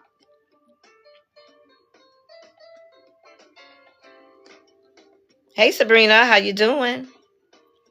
If we can start tapping that screen, everybody, that would be awesome. If we could get this number on up, y'all. How you doing, Butter Rob? How you doing? If we can get these numbers up, if we can start tapping that screen. Those of you, if you just joined, grab your heart me up top where my name is. If you want to be a part of the Healing Her community, if you can do that, it would be wonderful. Power share the live out by holding the screen down and send it to all your people in there, right? That would be awesome as well. You guys woke, y'all wake up now, wake up. Listen, I wanted to stay in the bed earlier this morning, but I know I wanted to jump on here because I wasn't here yesterday and I wasn't here the day before. So I needed to get on here because I missed you guys. I didn't want y'all to be wondering where I was at. So yes, if we can start tapping that screen. For those of you, if you have not already, repost. You did. Thank you. I was like, Brother Rob, I was saying, oh, I gotta hurry up and get back on here. I had an appointment one day, but yeah, I said I gotta hurry up and get back on here. So yeah, so I missed y'all too. Um, yeah, so if we could do that, if we can keep tapping that screen, y'all, that would be so beautiful. I think about a week ago, I think Butter Rob was in here when we got to like 70K. I was so happy about that. I was like, oh my God, 70K. Um, and so I think we could get past that. Even today, y'all, we can get there. If we, let's do all the things, tapping the screen. We having a conversation up here. Power sharing the live out. I'm really appreciative of your gifts and everything that you do in here. Like Dr. say, like Dr. T says, do what you can, not what you can't. Ah. Yes, you did. Lacey says, hey, love, sorry, I'm at work, so I'm in and out. Okay, gotcha. Thank you for letting me know that, Lacey. Thank you. Thank you, God is divine. Thank you for grabbing your heart, me. Yes. Oh, yes, yes, yes. I missed you, God is divine. All right, you back. Look at that. Thank you. I gotta see what was that. Sunshine. Hello, Sunshine. How you doing? How you doing? How you doing? Let's see. Congratulations on conquering stage 2. Go to fan. Okay, I don't know what that is. Okay. Thank you, Goddess, for grabbing your heart, me, and thank you for sending that goat. Grand Risings, you beautiful soul. Missed you lately with my schedule. Glad to see you. I'm glad to see you. Always glad to see you in the community, Goddess. When I see you, you make me smile. Let's see. Okay. Let's see. Have y'all rest of your nice weekend. I'm going to pick up my mother. Okay. Trinette, thank you so much for being here. I hope to see you again, and I hope you decide to become a part of this community when you come back. You have a wonderful, wonderful weekend, and I hope to see you soon. I will remember you in here because we've been having some conversations, right? All right. Let's see. Came in because you always fill my cup. Thank y'all. Thank you so much, Goddess. Thank you so much. Okay, am I on YouTube? Yes. You know what? I am on YouTube. I am, but I gotta. Do I know? I don't. I don't think I know it by heart. Let me see. I don't think I know it by heart, y'all. I am going to see. Hold on. Let me see, y'all. Hold on 1 second. I'ma get it. Okay, so it is at the at symbol Beatrice Sampson 8015 Beatrice BeatriceSampson 8015. That's where I'm at on YouTube. I gotta get busy with YouTube because I have some things on there. I do more shorts than I do actual videos, but I got to get back to my videos because I'm trying to get to. I got like 44 people. That's how much I've been busy in there. I got like 44 people, but I'm trying to get 50 because when I get to 50, I could have YouTube and be on TikTok at the same time. Yeah, so that's what I'm trying to do, y'all. So that's it. That's my handle on YouTube. Let's see. Hold on, y'all. Where my music? That is my handle. Let's see. Let me go back to my music. Okay. All right. Yeah. Okay, let me see. You're so welcome and see you soon. Yes. All right. You're so welcome. You're welcome, Trinette. Hey Sunshine. Sunshine says I'm in the house, shining bright, sending you all. Thank you. You shining bright up in here. Yes, yes, yes. Yes, yes. Um, thank you. My hairdresser will be looking for you. Your hairdresser? Huh? She looking for me? Oh. Okay. Okay. I don't know why, cause y'all don't know, but I was a cosmetologist. Oh, she is not on TikTok. She is. Yes, she is. She is not on TikTok. Okay. Okay. Yeah. Well, yeah. Let her know. Let her know. Give her my handle. Yes. Um. She. Uh. She wants to watch me. Okay. All right. Yes. You know what to do. Share me on out. I appreciate it. I appreciate it. Yes. Yes. Yes. Um. So yes. Yes, y'all. So again, let me get me a drink of water, y'all. Let me get me a drink of water. Um,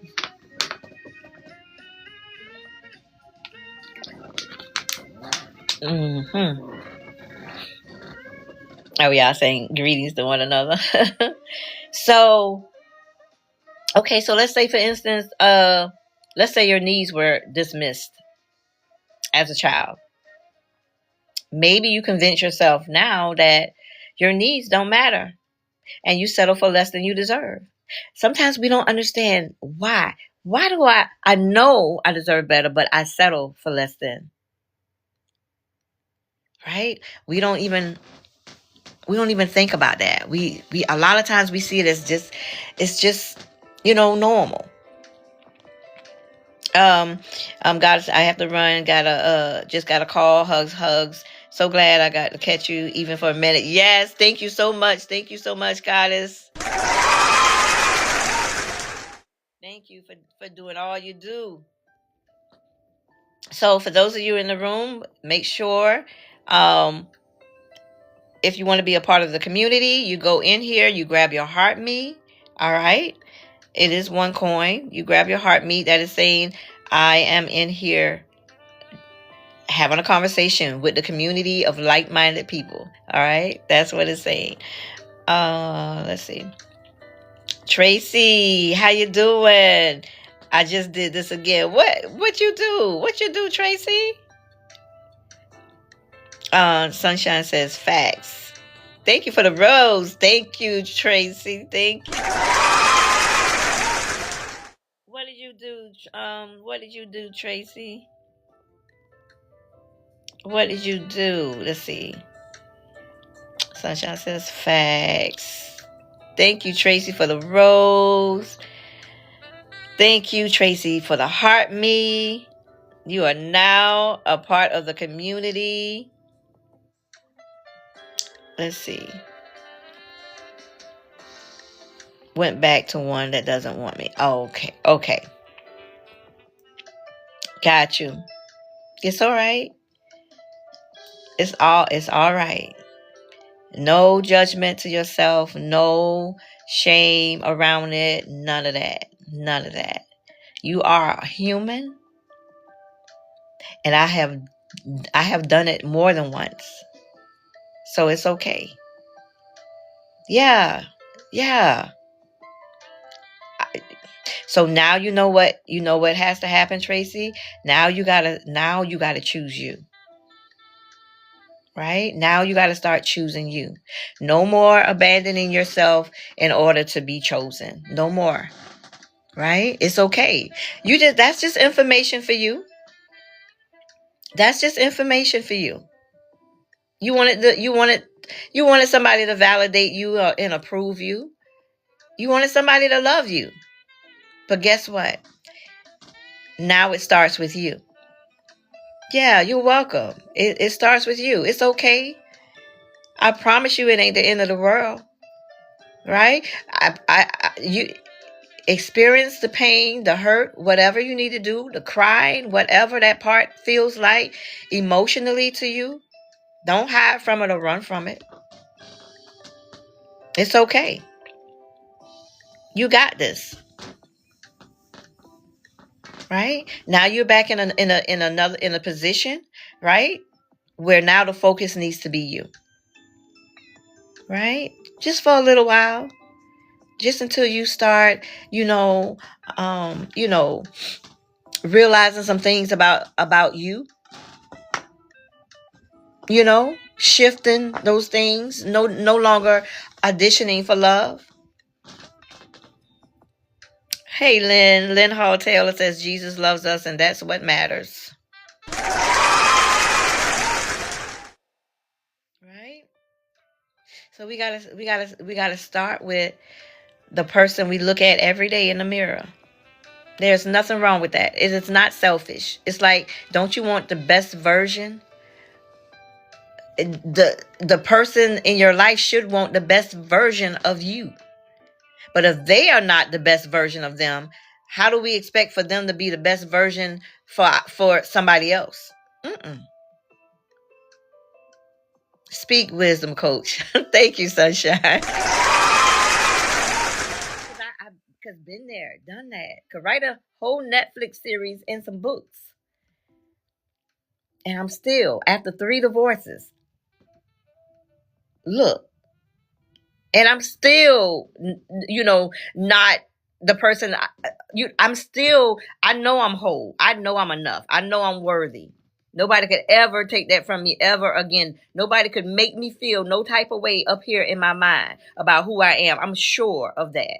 I'm sure of who I am. And I thank them for opening my eyes to that.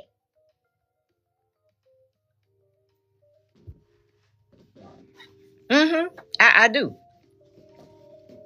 I no longer hold a grudge. I no longer despise them. I no longer, have my stomach in knots because of them. No, I thank you for you.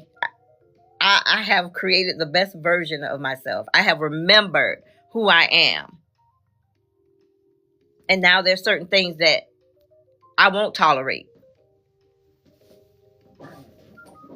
So you are good, beautiful. You got this. You got it.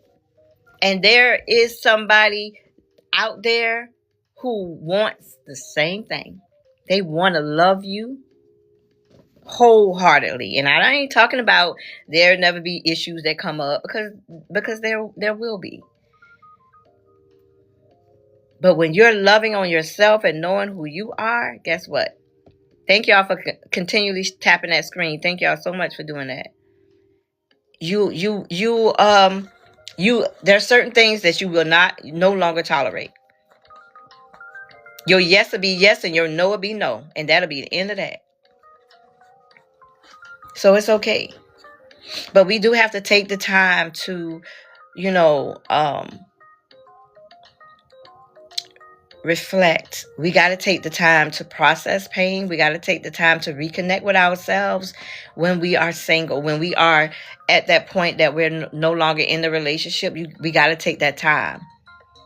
We got to take that time out. We got to ask ourselves, what did the relationship teach me? What patterns did I ignore? What do I need to heal within myself? We got to ask, we got to go there. What boundaries do I need to have in place for my own peace? Yes, absolutely. Butter Rob says, absolutely. It takes time.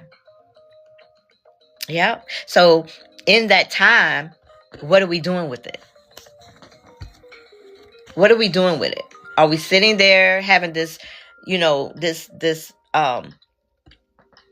having these visions in our mind about what we want in the next relationship? Or are we focusing on ourselves? Right? Get into the heart of the matter. Know your value and hold them accountable. Yes. Yes. What is that saying? If you stand for nothing, you fall for anything, something like that. Right? You got to know who you are. Tracy says, I was doing great, but last year cancer and chemo took my confidence away. Oh, I'm so sorry to hear that, Tracy. How are you feeling now? How are you doing now, Tracy?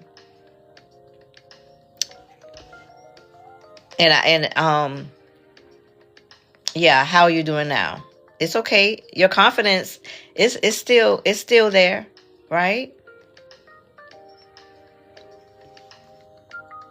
It's just, right now, and I believe when it comes to confidence,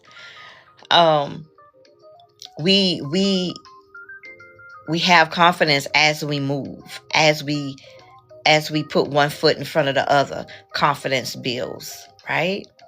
If I was waiting on confidence, guess what? Y'all wouldn't even see me on here talking, because it took me over a year and a half to actually hit the live button to go live. Right? Even as a coach. Right? And so as you go, when I put one foot forward and I took that leap, and click that button, push that live button, I was still scared when I did it.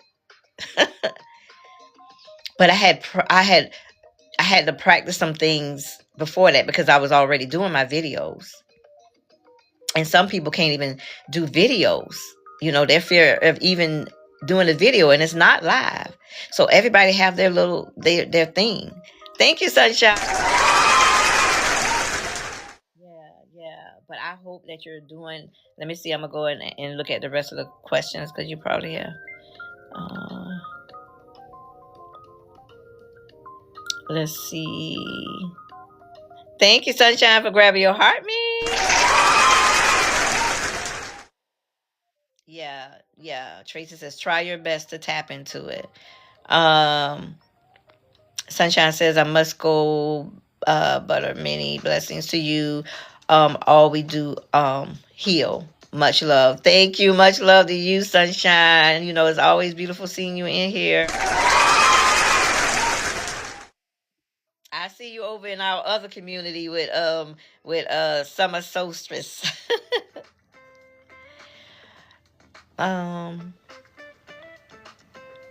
Deborah, hello, how you doing? Morning, I'm late. That's okay.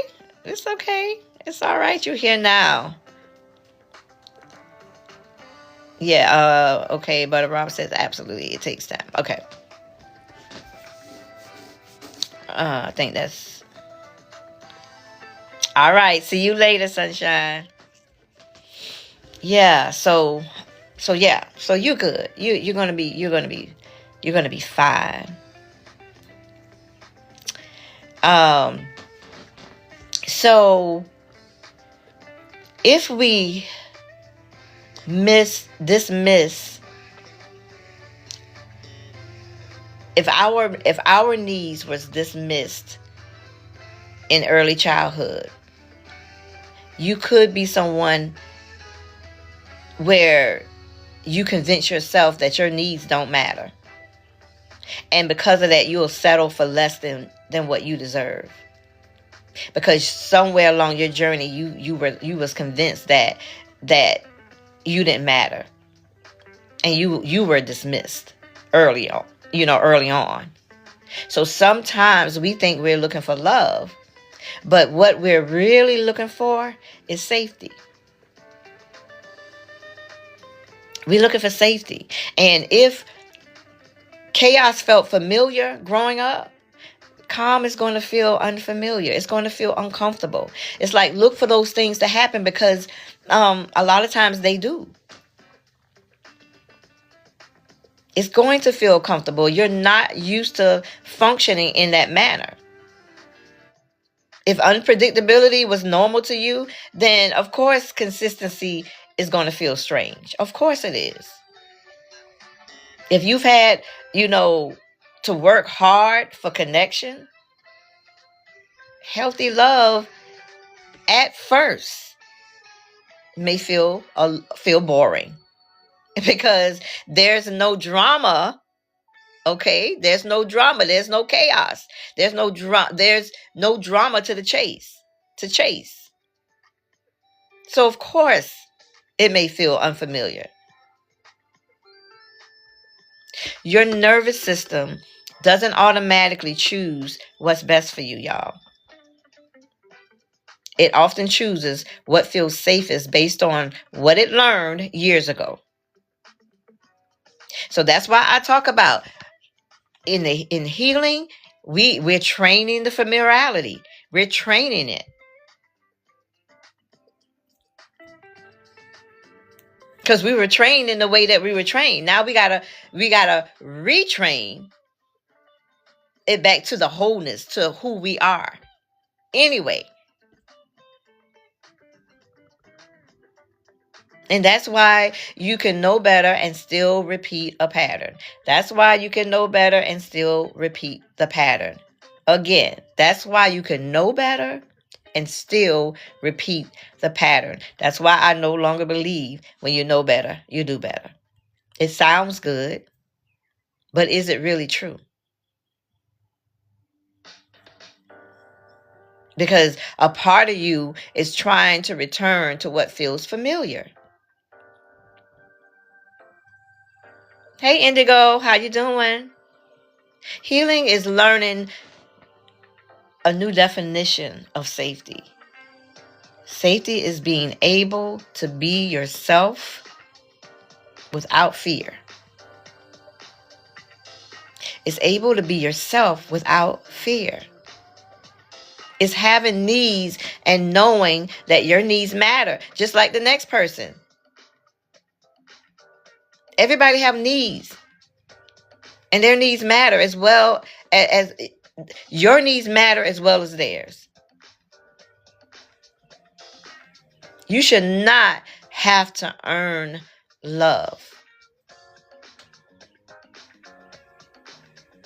And so we got to get honest with ourselves without the fear that we're going to be abandoned.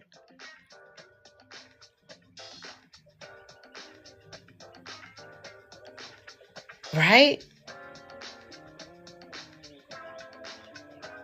When you were growing up, did you feel emotionally safe to be fully yourself? Because if not, you will come into adulthood feeling like, I'm not able to be myself. It still might be affecting your relationships today, and you don't even know why. And so your nervous system doesn't choose what's healthy. It chooses what's familiar. And we got to remember that. We got to keep that at the forefront of our mind. Have you ever met a good person and found yourself uninterested? I have. Let me know in the chat. Have you ever met somebody that was a good person, but you found yourself, I'm not interested. But emotionally, guess what? You're interested in that unavailable person. That unavailable person got all the attention, but you didn't want to have nothing to do with the good person. You was uninterested in the good person. Because sometimes we don't take the time out to reflect. We try to get around it. And we wonder why we still keep picking up people in our lives that is not, not ready.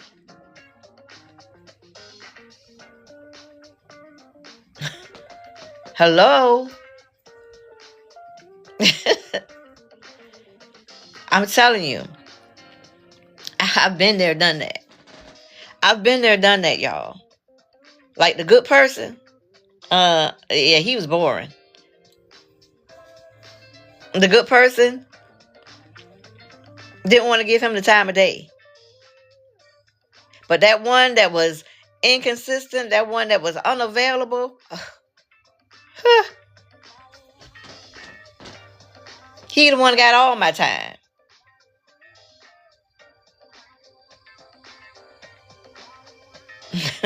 So, we just assume attraction means that, they're right for us.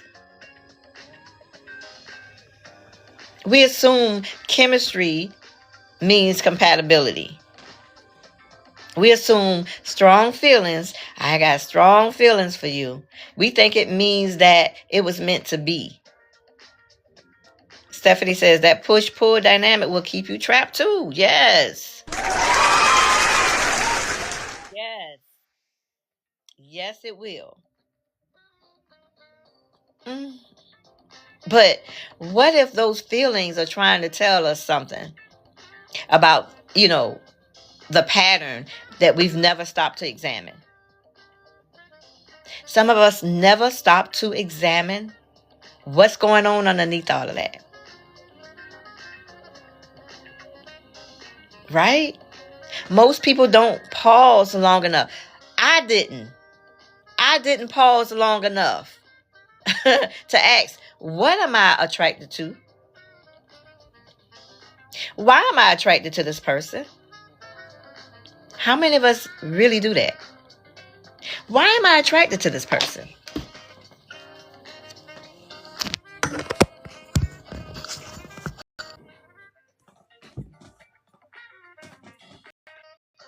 Why?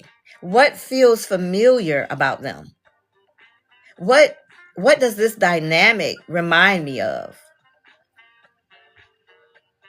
Hey, Sammy, welcome in.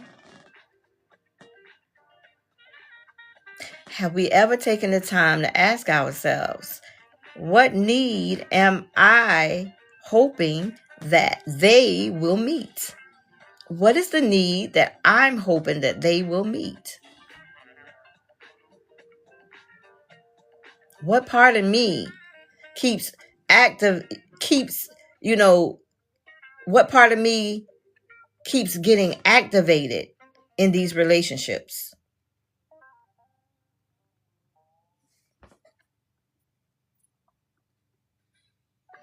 So I know we don't want to, sometimes we think the work that we got to do is hard, and I got to find a better word than work. But y'all, reflection is where patterns become visible. It's where we uncover the things that have been keeping us in a place where we continue to tolerate things, where we continue to shrink in relationships, where we continue to not to be able to speak up for ourselves, that keeps us still walking on eggshells, keep us in a place where we cannot be authentically ourselves. Reflection is going to help uncover those things that we might not see otherwise, because you cannot change what you don't see. And many of us have spent years looking at, at the people that we've chosen without looking at the pattern behind the choices that we made. Because we made the choice. We made the choice to enter that relationship. But what filter were we using?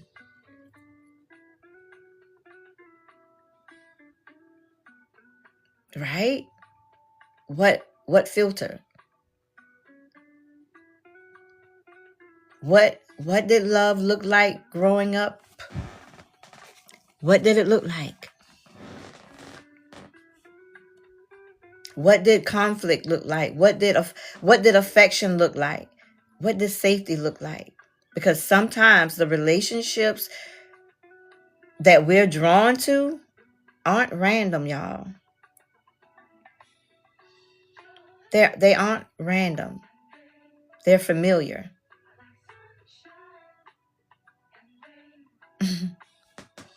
The breakthrough isn't always finding a different person, because if you haven't understood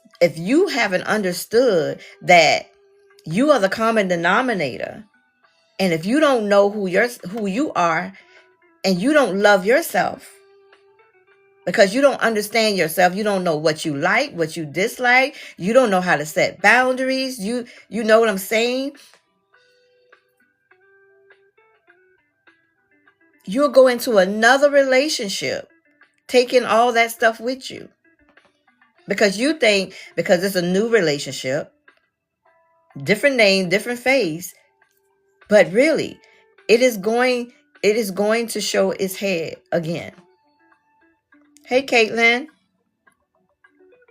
Sometimes people are not ready to hear this, because sometimes people are not ready to let go. And I'm not saying it's easy, but it is doable, and it is a must. Decades of going in and out of relationships, at some point after the third divorce, I'm like, yeah, I've been pointing my finger at them, but 3 pointing back at me, because I chose to be in this relationship.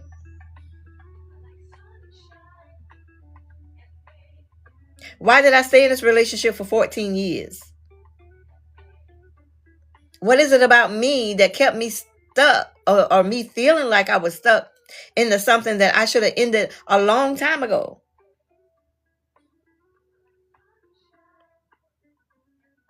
If we can keep tapping that screen. Caitlin says, hi, I'm going through a separation right now. I think I was brought here on purpose. Yes.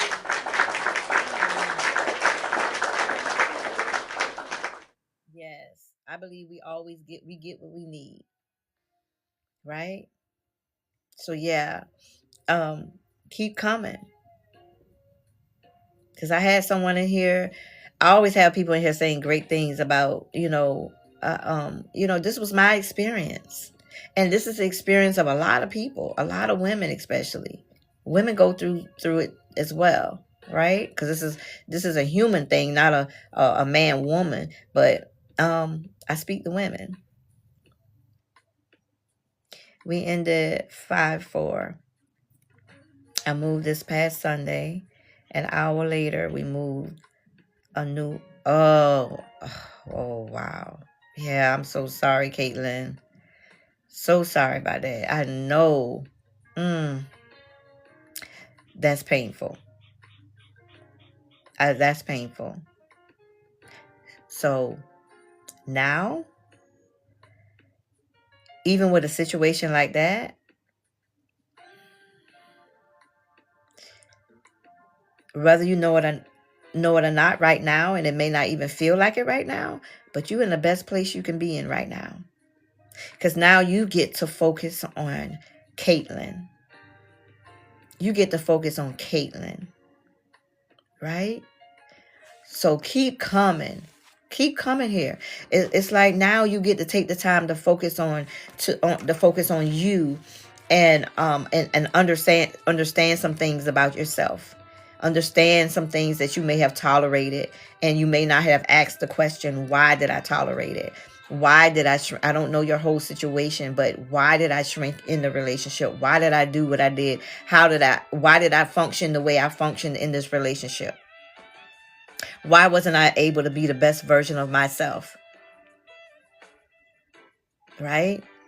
Even sometimes, why did I even enter the relationship when I saw the red flag, but I still entered it anyway? Like those things, when we start to become aware and understand some things about ourselves and why we do what we do, and why we don't do what we need to do, powerful.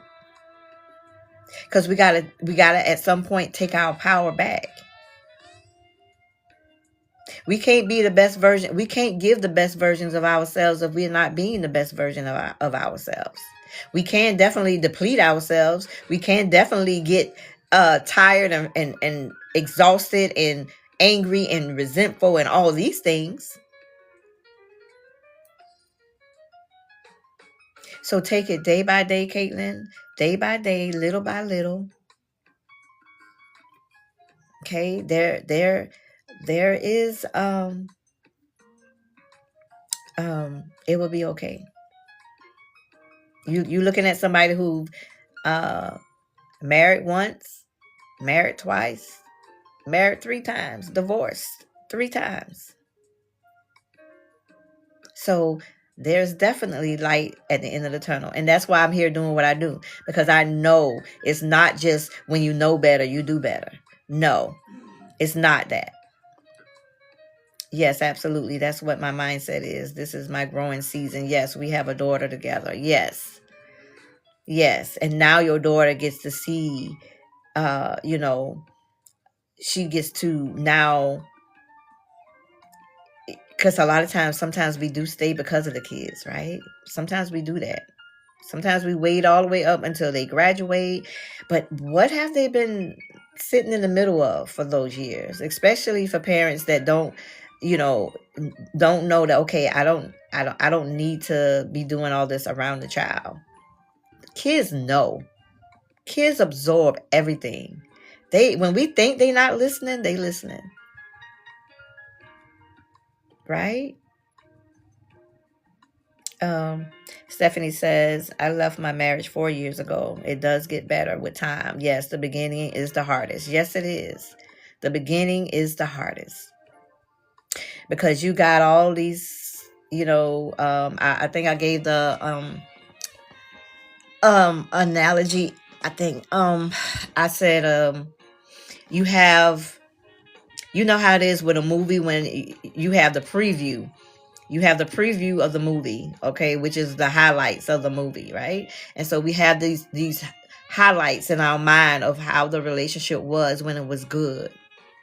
But then when the movie come on, you got this whole hour and a half, 2-hour movie, right? And you get to see all the bits, all the whole story.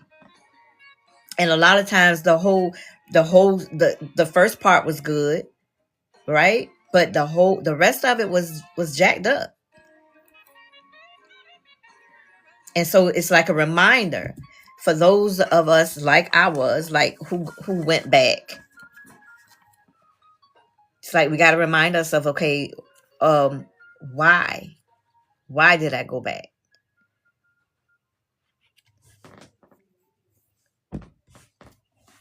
So yeah, take your time. Take your time. And come in here and get what you need. I have, even though I'm a coach, I have other coaches that I go and I get what I need. Because I'm still human too. I go and get what I need. Hey, LaShawn, welcome in. I go and get what I need. So yeah, that's really fresh for you. But just take it day by day, day by day.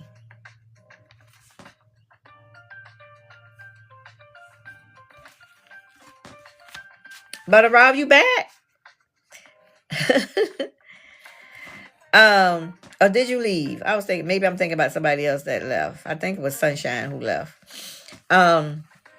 So yeah. So sometimes the breakthrough is understanding why you've been choosing the same kind of person in different bodies. That was me all day long. Like I would say, different name, different face, same freaking situation. So I was like, something is following me. Something is following me. I just felt like something was following me because I just could not. It took so many years for me to understand what was happening. I didn't know anything about patterns and things like that. I didn't know about identity and stuff like that.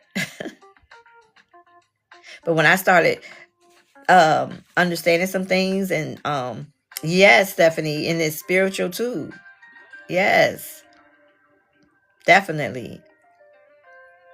Because everything is energy, spirit, everything. The things we see and don't see. Sometimes, y'all, you're not fighting behavior. You're fighting identity. Right? Sometimes you think that you're trying to stop behavior because just stop doing what you're doing. No, sometimes it's not trying to stop the behavior, but it's what you really, it's what you're really up against is what I was trying to say. Okay. What you're really up against is an identity. Lachey. Thank you for grabbing your heart, me.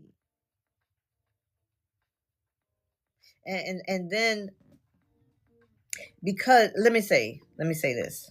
I have so many thoughts like running in my head. Behaviors, the behaviors that we do, the behaviors are just the surface. It's just the surface. Identity is what drives the behavior, though. Who you think you are is driving the behavior. You can tell yourself all day long, I'm not going to text them back. I'm not going to call them. But if your identity is still, I'm the woman who gets attached. I'm the woman who cares. I'm the woman who doesn't let go easy. You will eventually go back to the behavior that matches that identity. You will go back to the identity that match the behavior. You can say, I'm done. I'm done choosing emotionally unavailable people. You actually believe that in your mind. You think it logically. But if your identity still believes I have to work for love, if your identity still believes this is what love feels like for me, you won't choose differently. Not yet. Hey, Kay, welcome in. So it's not just I keep going back. It's a part of you that believes that this is normal. How many times did I believe what I was dealing with was normal? It was normal. It's a part of me, a part of me doesn't feel worthy of something different. I didn't feel worthy of something different. So I didn't get nothing different. A part of me didn't, yet know who I was without the pattern. I did not know. And that's why willpower doesn't last. That's why I went back. Because I wasn't just trying to change. you know, what I, what I do, right? I was actually, and I didn't know it, but I was actually being invited to change how I was seeing myself, how I was looking at myself. That's what I was invited to do. And I didn't realize it. When your identity changes, your choices start to feel different, not forced, and it's natural. Hey, DG says no. I don't know what you're saying no about, GG.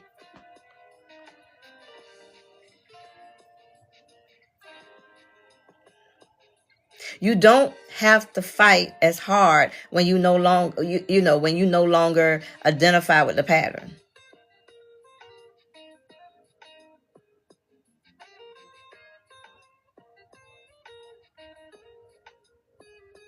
So the real question is, the question isn't just why do I keep doing this? Which is our title. Why do I keep doing this? It's who do I believe I am when I'm, in love? Who do I believe I am? Who do you believe you are? When you're in love, who do you believe you are when you're in love? Are you the person that is always trying to fix people? Are you the strong one? Are you the one that's always sacrificing?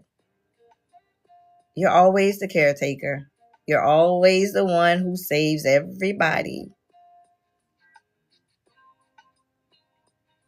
When a behavior becomes a part of your identity, letting go of it feels like losing yourself, because that's what you've always known. That is what you've been always walking in. That has always been your behavior. That has been this is how I always function. So when you start to do the opposite of that, it's going to feel strange. But you got to keep doing it. As a woman who went through multiple divorces, I had to ask myself, who am I? Who am I without rescuing people? Who am I without being the one that just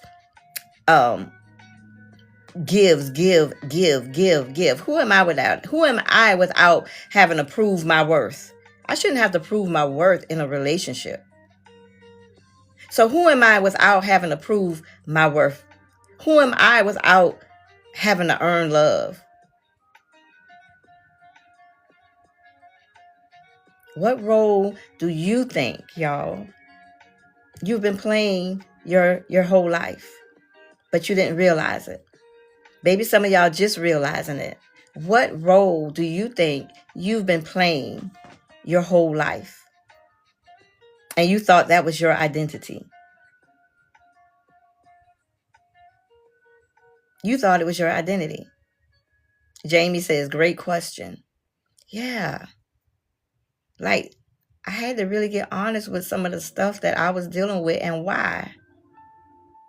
Without reflection, it's like, no wonder I was, going in one relationship and thinking because it was a new relationship, it was going to be something. Maybe he'll treat me, this person to treat me better this time. No, I just needed to treat myself better. I needed to understand some things about myself. I needed to understand the roles that I was playing in these relationships and ask myself, why was I playing them? Like, my whole life.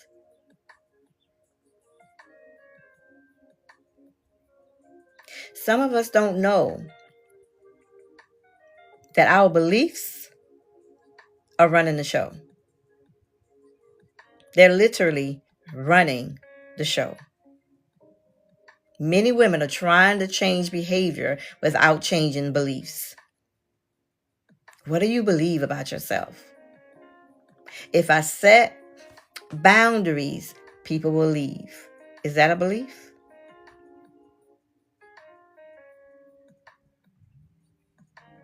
Love has to be earned. I'm too much. I'm not enough. My needs don't matter. What are the beliefs? And definitely this one. Good women sacrifice. Jamie say I have to be perfect. Yep. Yep. Caitlin says, yep. I have to be perfect. My needs don't matter. Good women sacrifice.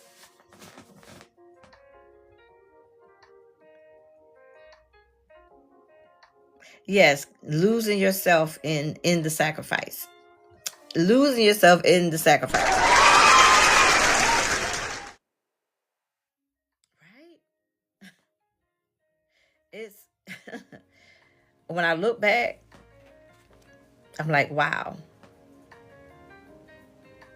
Seeing potential. Jamie says seeing potential that's not really there. Oh, yes. All up here. It's like the truth is standing right there in front of you. But sometimes we're just not ready to hear it. Sometimes we're just not ready to move. We're not ready to address that.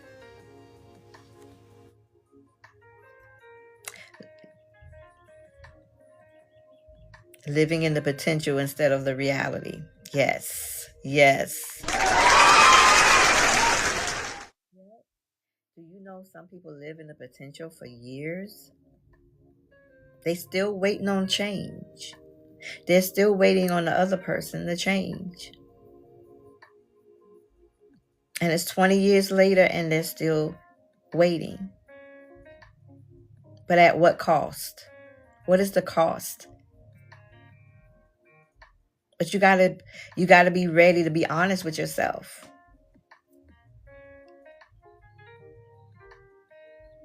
Your life will always rise or fall to the level of your deepest belief.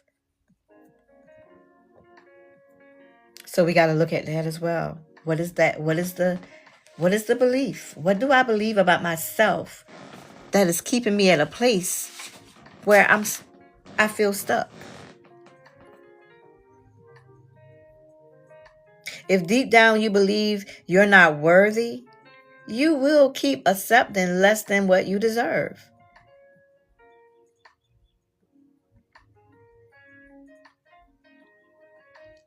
You got to start with that's a great question. You got to start with you.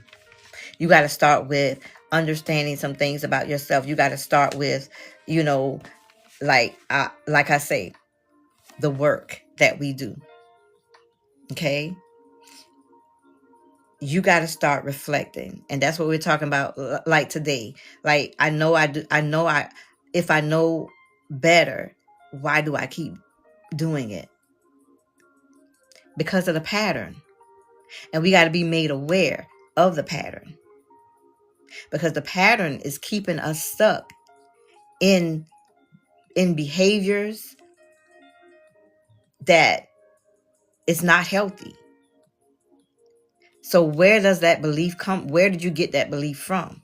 Where did it come from? We got to start going back. Even in childhood, I don't remember a lot of things in childhood, but I do remember things in early relationships that I tolerated. I remember those things, and then I had to start doing the work, like really, really understanding some things. Reflection. We got to get with ourselves, by ourselves, for ourselves, and ask ourselves some important questions instead of distracting ourselves. What is the relationship teaching me? What patterns did I ignore?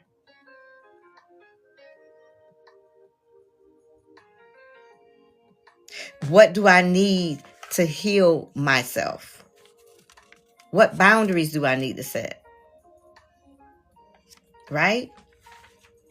Because you got to remember, we got the identity, we got these beliefs, we definitely have the nervous system, right? Where everything is like familiar, and things that we have to practice until until what's familiar and the thing that on the other side of it, because we haven't practiced that yet, may feel unfamiliar, uncomfortable, but we still got to practice it until it is. It's just like driving a car. It wasn't, we got to keep practicing until, like driving a car, is now automatic. Because see, we've been doing the automatic thing all these years, so we know how to do that, and we know how to do it well, because we've been trained in familiarity.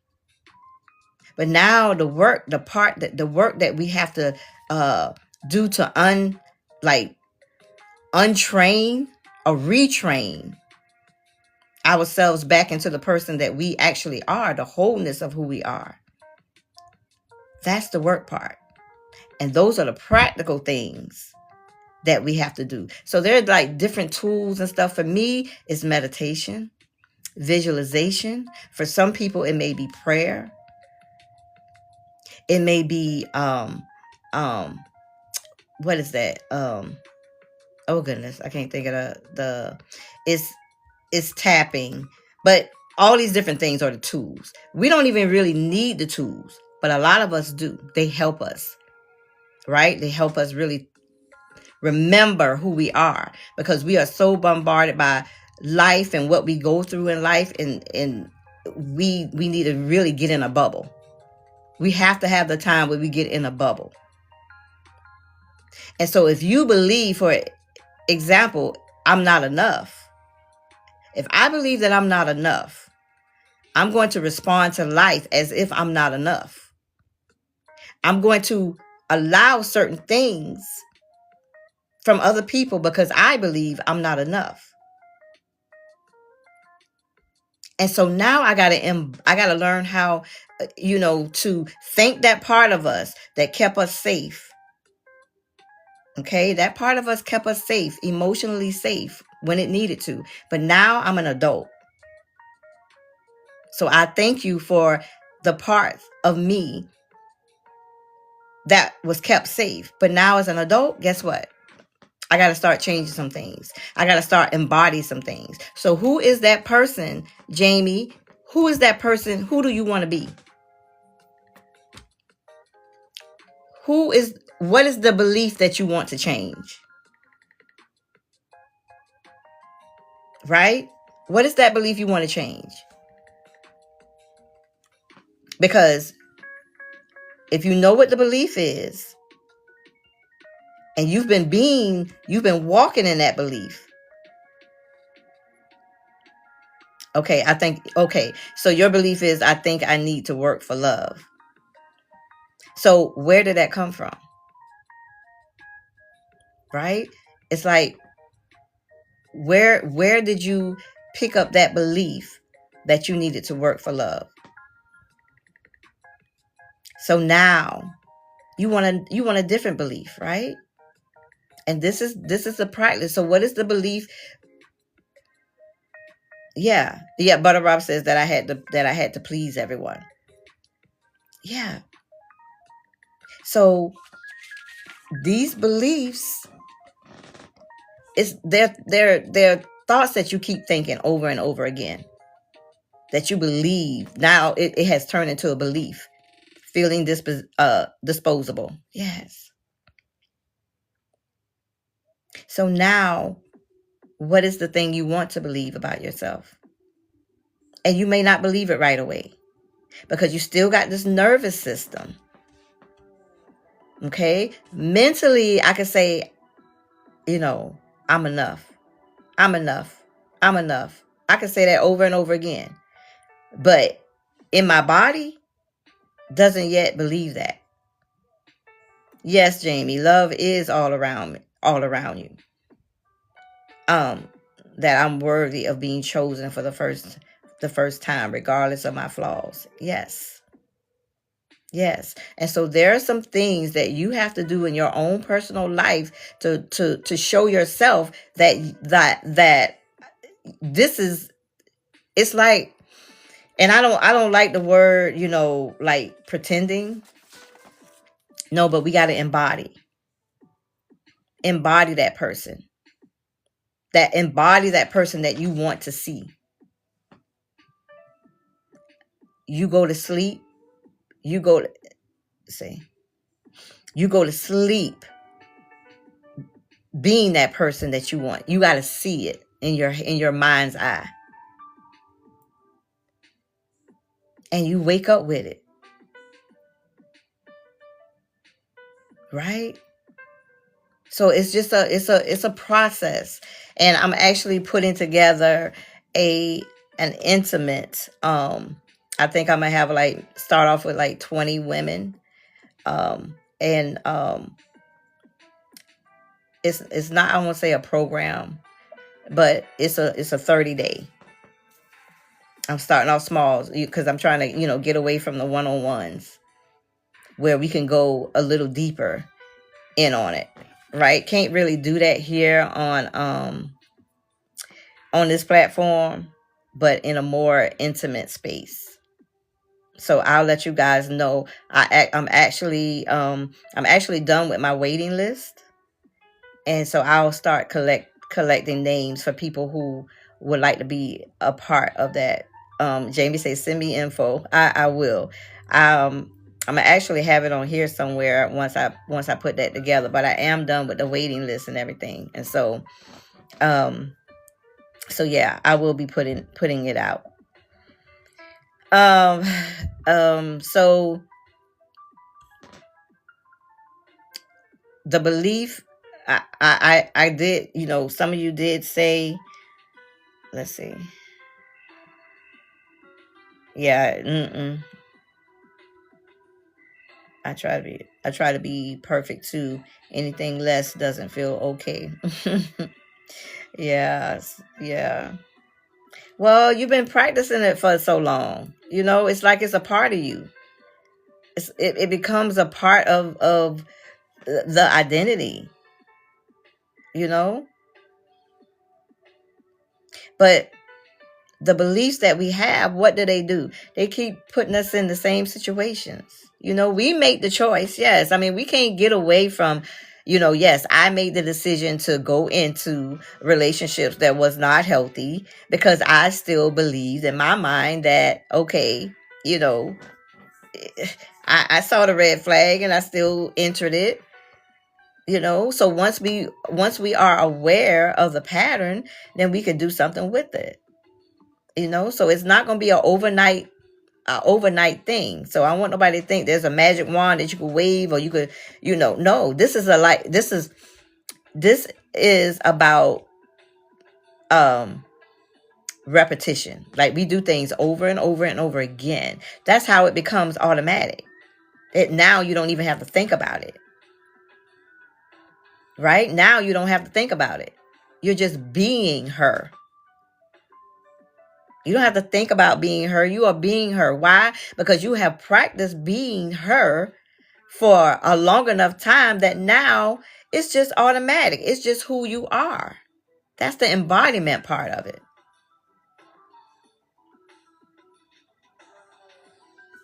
Right? It's just the embodiment part of it. And like I said, we're going to have to deal with the nervous system. Your body learns survival patterns. That's it. At the end of the day, your body's learned survival patterns. That fight, flight, freeze. It learned that. So it's not just your mind. Your body remembers. Your body remembers. It remembers the people pleasing. It remembers the over explaining, the over giving. It remembers avoiding conflict. It remembers those red flags. It remembers you being the person that accepted breadcrumbs for years. Your body remembers that. Many women think, you know, they have a relationship problem. I thought I had a relationship problem. I didn't have a relationship problem. I had a safety problem. I had a pattern problem. I had a belief problem. Your nervous system is trying to protect you using old strategies. That's at the end of the day. Okay? Sometimes the reason you keep doing the same things isn't because you don't know better. I'm going to say that again, because we know. It's because a part of you learned, this is how I stay safe. This is how I stay safe. The problem is that what helped you survive, like back then, in early relationships or early childhood, those things, what kept you safe back then, it can't come with you. It can't come with you into your next, in your growth. It can't come with you. What you survived in your past, it may not be working for you now. It helped you back then. Thank it. But it can't come with you where you're going. It can't. I want y'all to imagine there are different parts of you. Because I never looked at it this way. There's different parts of us, and they're all the parts of us.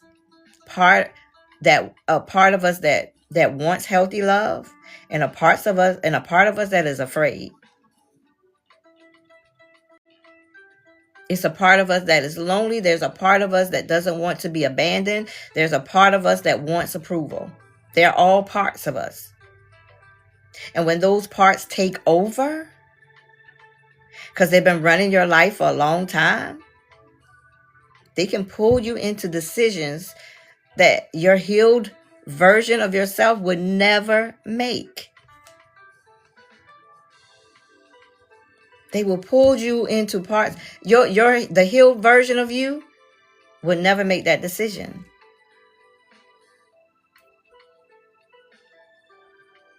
But you made the decision from a different part of you.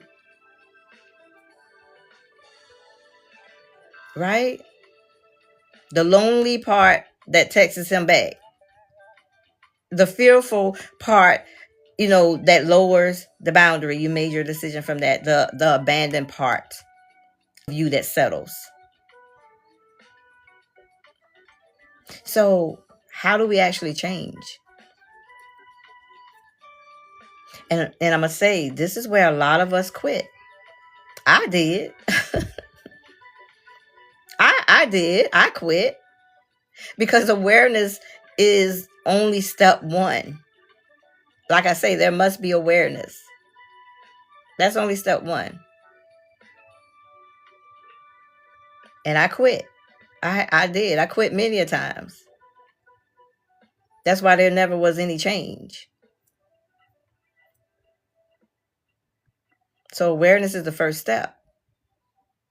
Awareness is powerful. It's when you finally connect the dots. It's when you stop saying, why do I keep doing this? Why do I keep doing this? Now you know why you keep doing it. Because you see the pattern now. I see why I keep choosing why I kept, choosing the same type of person. I start to see why I struggled with my boundaries, why I was people pleasing, why I stayed longer than I should have. But awareness by itself doesn't create the change, y'all. It just because you see the pattern doesn't mean you've broken the pattern. So now you see the pattern. So now, okay, I can be aware that I overgave in relationships, which is a wonderful thing. I can be aware that I struggle to speak up for my needs. I could be aware of that. I could be aware, you know, of those different things. But awareness by itself won't change those behaviors. Okay, so that's the beginning part. Before awareness, you were living the pattern. But after it, guess what? You can start to question the pattern. And that's what I'm talking about. We can't get away from that. That's the huge difference, because you can't heal what you can't see. You can't change what you won't acknowledge. So some of us don't want to acknowledge things because, you know, we don't want to go inside. But we have to go inside. You can't interrupt a pattern you don't recognize. So awareness is the moment you stop being controlled by something you don't understand. And so I'm glad. I think most of us in here understand, you know, what our patterns are. That light bulb has come on. Okay? And then you could think, maybe I'm not repeating the pattern because I'm broken. Maybe I'm repeating the pattern because I've learned, I learned another way. Okay? So the goal isn't just awareness. The goal is awareness, understanding, healing, and then making a different choice, making a new choice. Okay? So how many of us in here agree? I'm going to do something different with what I see. Okay? Because we see the pattern. How many of us in here agree? I see it now. I want to do something different with it. Jamie says, I have been drinking too much. It's ruining my life. I have to stop. Yes. Yes. You are aware. The first step. Right? So now we got to deal with that identity. Right? I see the pattern. How do I stop repeating it? Okay? So that identity shift. Identity shift. Awareness helps you see the pattern. Identity is going to shift. Identity shifts help you change the pattern, because most lasting change doesn't happen when you change what just about what you do. It's not about that. It happens when you change who you believe you are. Because a lot of us believe we are the you, like you just said, Jamie, that's not who you are. Right? And we see the result of it, because you said what it's doing to your life. Right? And so yeah, so if I see myself as someone who settles, then I'll keep settling. So we got to change that identity. If I see myself as someone who I always get hurt in the relationships, I always get hurt, then if that's how you see yourself, then guess what? You expect to get hurt. So no wonder you go into another relationship and you get hurt, because some of us expect it, because that's what we have been doing. That has been the pattern.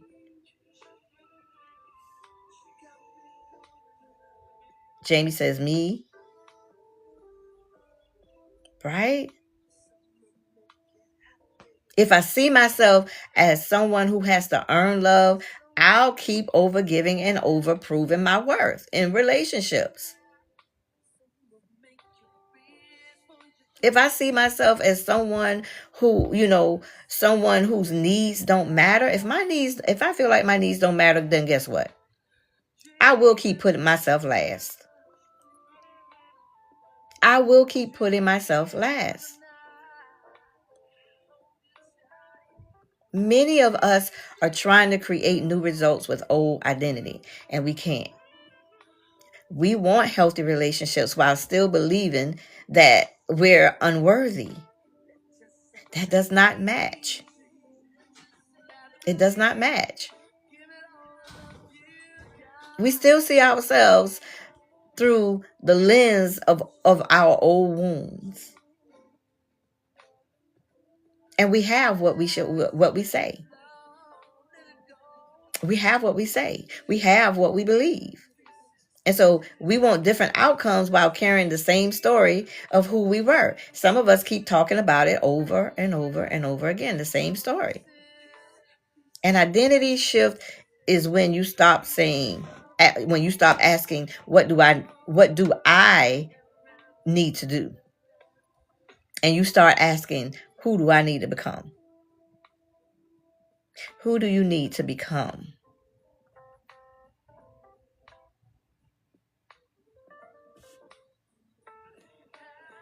Who do you need to become? That'll be something good to write down now if you have a notepad, and I hope some of y'all are taking notes. Who do I need to become? Because we need to ask ourselves these questions. Because we got to move from I have to earn love to I am worthy of love. That has to be the new belief. I don't have to earn love anymore. That was something that, way back then I had to do, and I was doing to keep myself, protect myself and be safe. But now over on this side, in my present moment, I am worthy of love. I choose myself. I recognize unhealthy patterns sooner. That's the person I am.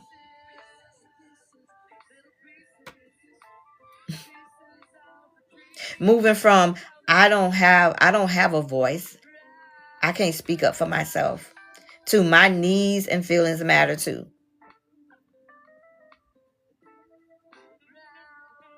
I can create a fulfilling life, whether I'm single or with someone.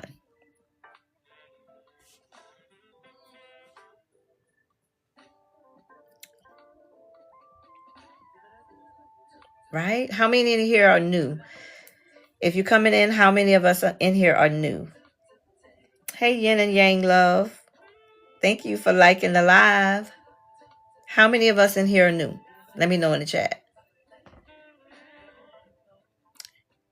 Listen, y'all, the woman who keeps repeating the patterns and the woman who breaks the patterns may have access to the same information.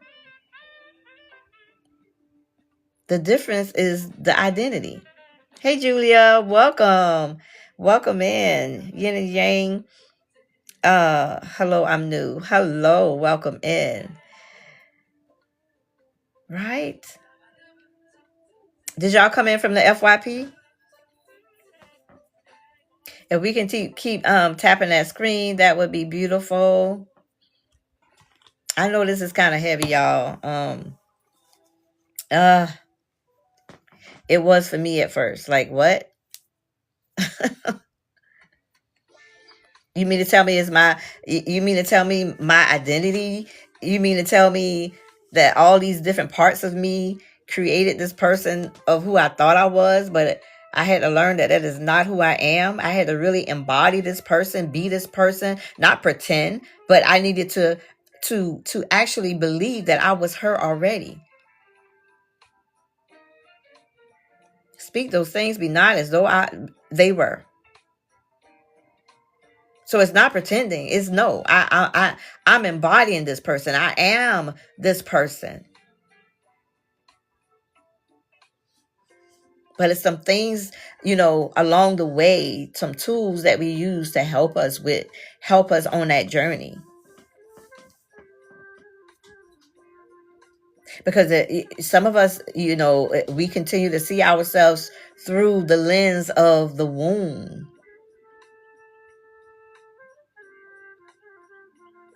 And so you got to see yourself through the lens of healing. You got to see yourself through the lens of, this is who I am. I was operating in patterns, in how I see myself, or what I absorbed and picked up along the way. But that's not who I am.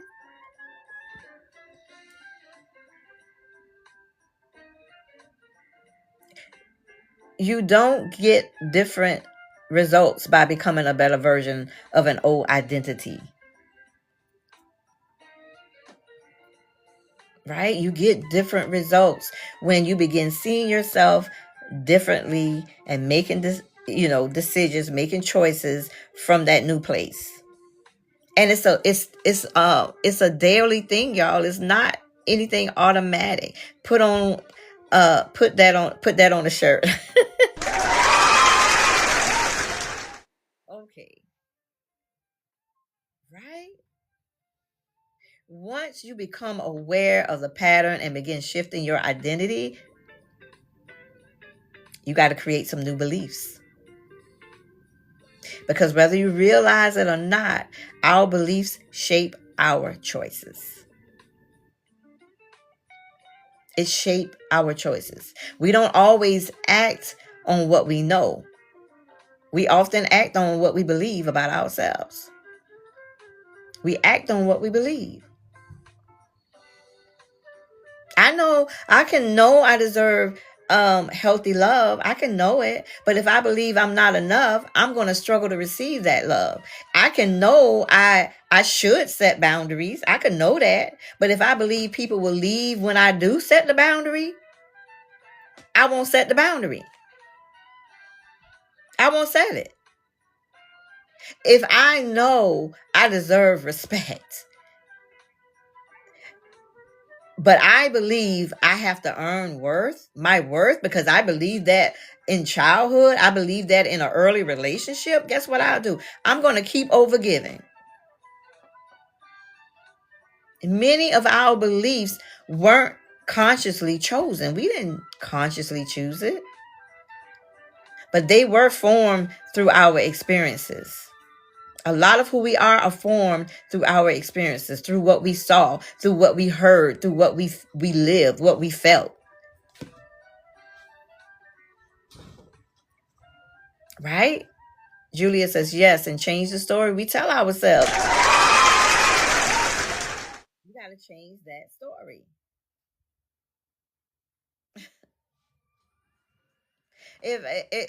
If you believe you have to earn love, the new belief should be love doesn't have to be earned. I am worthy of love because of who I am. I'm worthy of love because who I am, not what I do, but because who I am. It's not even something for us to wait on. We got to know. We were born with it. We were born with it. For a person who had to believe that I couldn't, if I speak up, people will reject me, where did that come from? Where did that come from? So no, we gotta put a new belief there. The right people can handle honesty and my boundaries.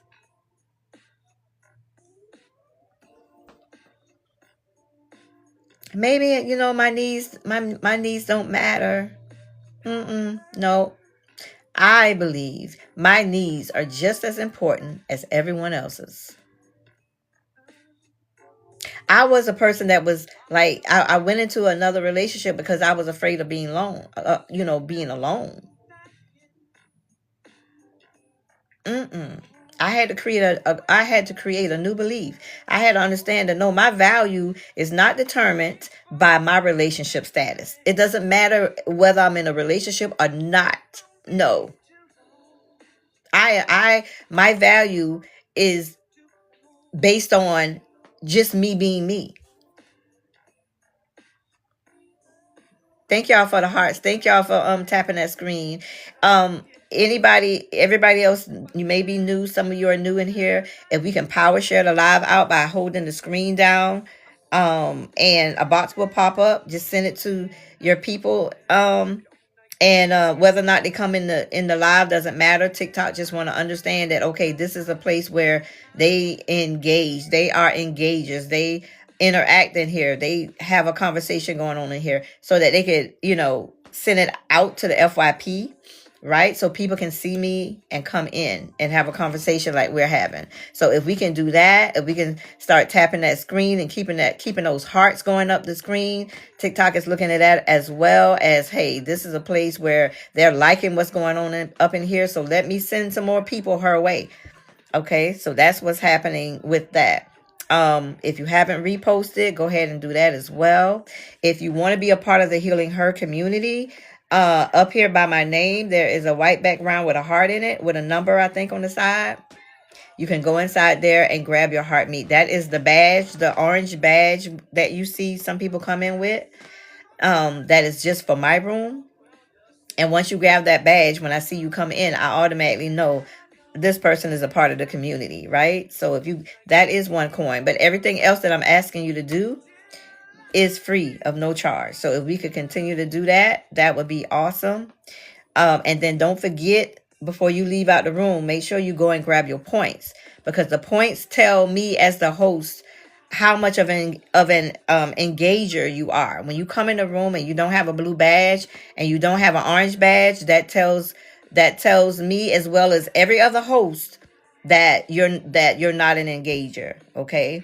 And sometimes they will not answer your questions. They will not even talk to you if they know, oh, this person is just in here watching. They're not in here to support, right? And so you're getting information. And so, like, our reciprocity is the name of the game, especially on this app. I don't know about the other apps, okay? But this app here is one in itself. They do things a little bit differently. And so if there's no engagement going on, then TikTok is not going to, send this live out. And so I just really want to appreciate those of you who are in the room and you're doing all the things, pouring back into, this space, because this conversation matters. Okay. And so again, okay. And so again, I had to turn it's getting a little warm in here. Let's see what y'all saying. Yeah. I'm getting ready to wrap it up in a few, y'all. I'm out getting dry. Let me drink some water.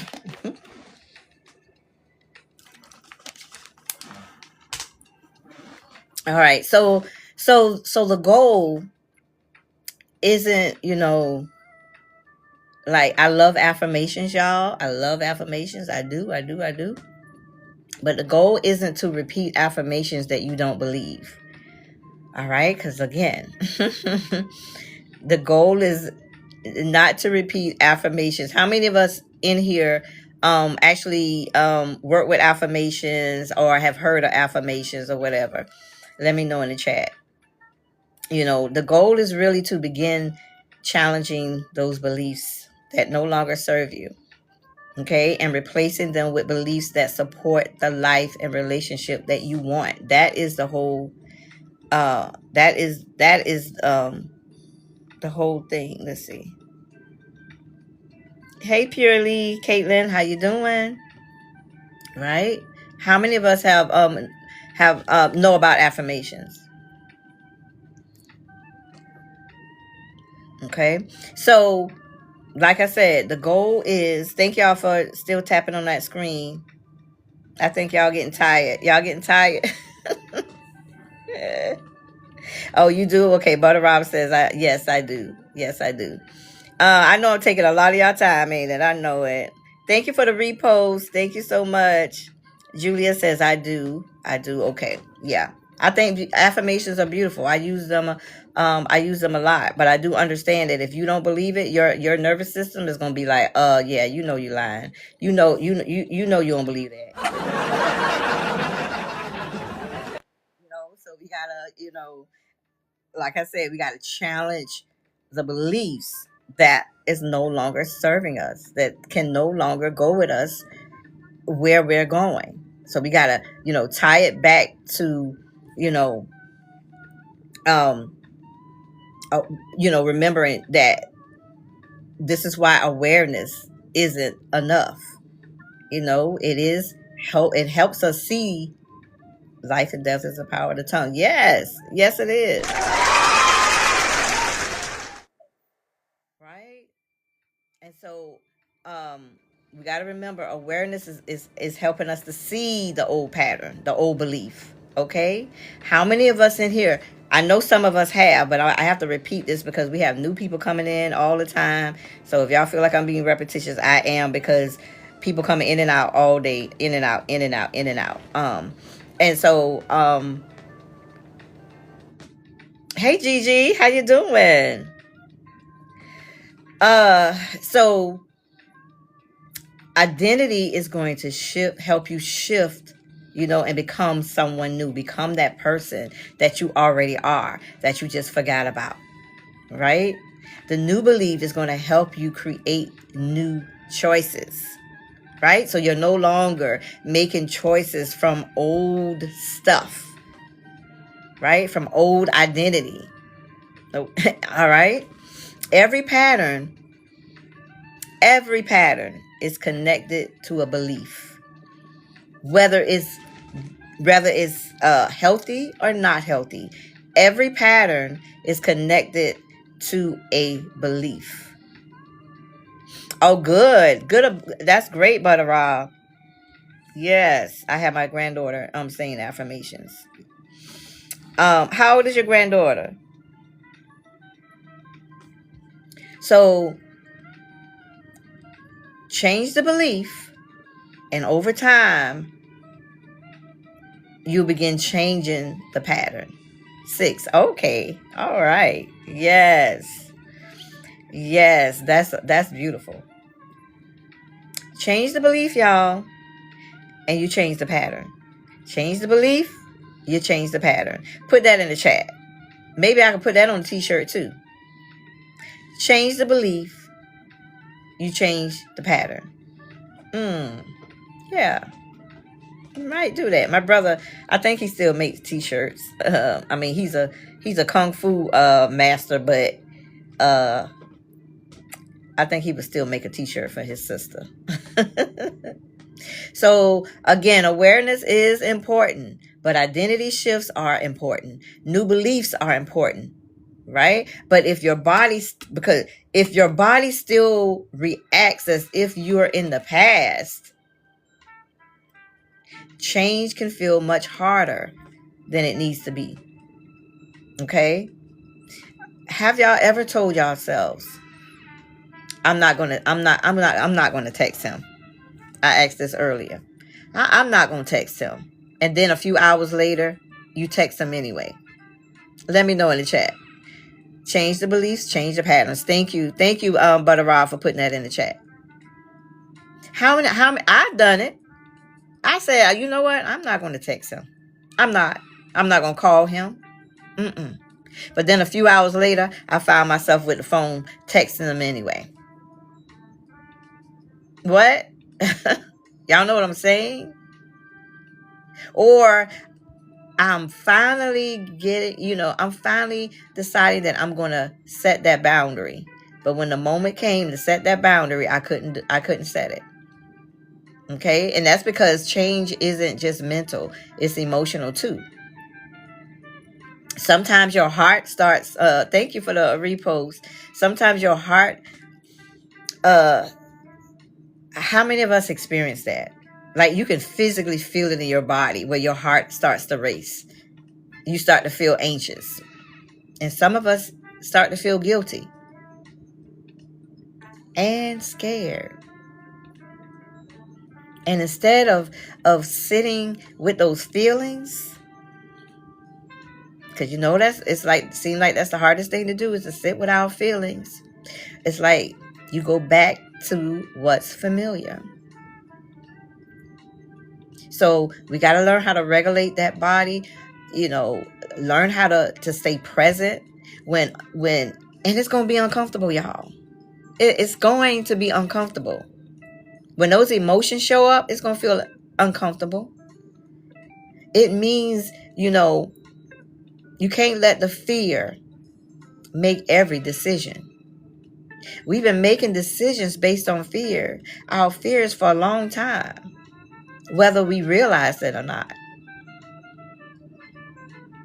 So we got to be able to pause before reacting.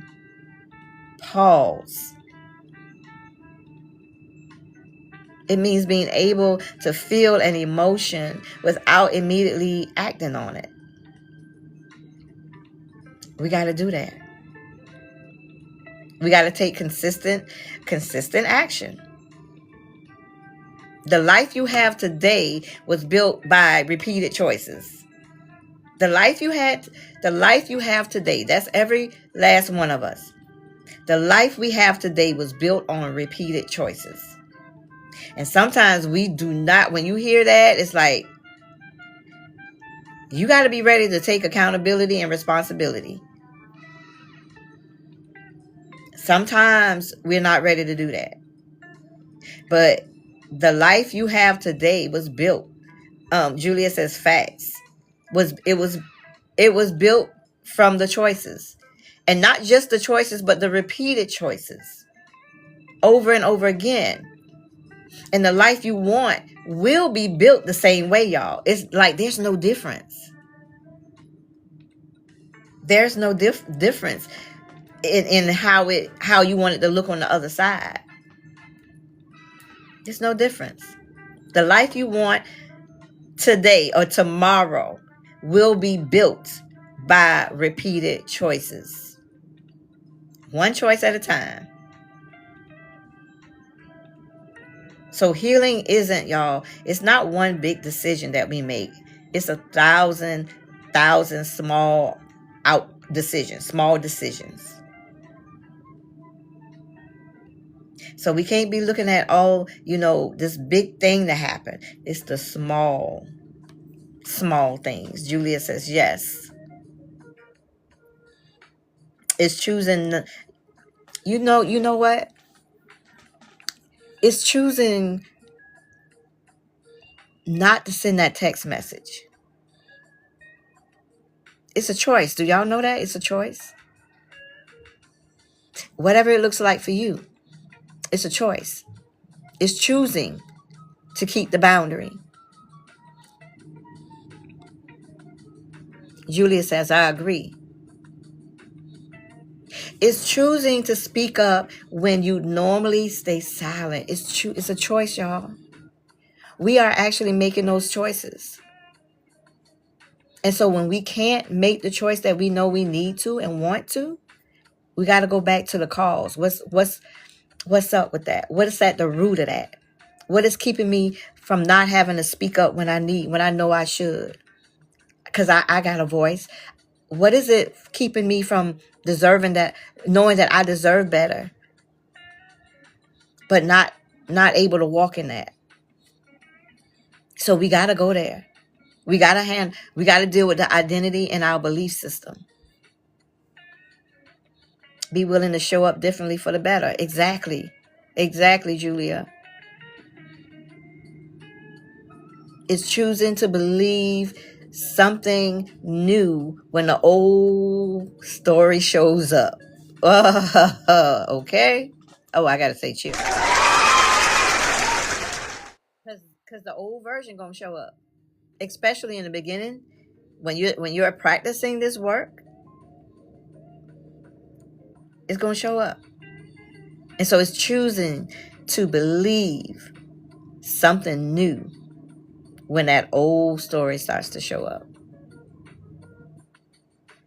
It's choosing yourself over and over again. That's what it is. A pattern wasn't a pattern wasn't created in one day, y'all. We got to understand that. Tolerating things in a relationship, shrinking in relationships, how you show up in relationships, not being able to say yay or nay in relationships, it wasn't created in one day. So don't expect it to disappear in one day. You got to be patient with yourself. You got to see the little milestones. You got to see it. Keeping a journal is a beautiful thing. Like, keep a journal, like write in your journal every day, so you can go back and see. Oh my God, I didn't realize I changed. But I have. Patterns are built through repetition. A new pattern are built the same way. They built the same way. The first time you set a boundary, of course, is going to feel uncomfortable. It's going to feel. The 10th time, though, it gets easier and easier and easier. It feels better and better as you do it. So no, the first time is not. It's going to feel uncomfortable. The first time you choose a healthy relationship, it may feel unfamiliar too. But over time, you won't be calling that person boring and trying to go back to something inconsistent just because it's familiar. So it's going to start feeling normal. The first time you put your needs first, it may feel like, oh my God, I just feel so guilty for putting myself first. I just feel like, because you've been putting everybody else first for decades. But keep doing it. Keep doing it. It's going to become a part of who you are. That is the process for everything that I'm talking about today. Whatever that thing is for you, whatever that pattern is for you, you got to start practicing being the person on the other side of that. Because you are already her. So you might as well get up as her every day. Because you're already her. Every time you take a new action, you are casting a vote for the person standing in the mirror, for the person that you're becoming. Every time you take a new action. Remember the time you wasn't able to speak up and say what you needed to say because you felt like, okay, I didn't want to start nothing or disrupt anything or cause any conflict. Remember? But the moment you start being able to do it, to do that one little thing at a time, you're not afraid of whether or not this person is going to abandon you or leave you. More than likely, the person didn't even know. So you're proving to yourself, this is who I am now. Thank y'all so much for continually tapping that screen. Right? This is who I am now. You are proving this to yourself, not to anyone else. You're proving it to yourself. Because why? You're living it. You're living it. You're walking in it. You're being. And so you don't transform your life in a moment. So just know that and be patient with yourself. You are transforming it through consistent action that aligns with the woman you're becoming. Consistent action. So there is no magic wand. This is why I say this is the work. Okay. Healing isn't perfection.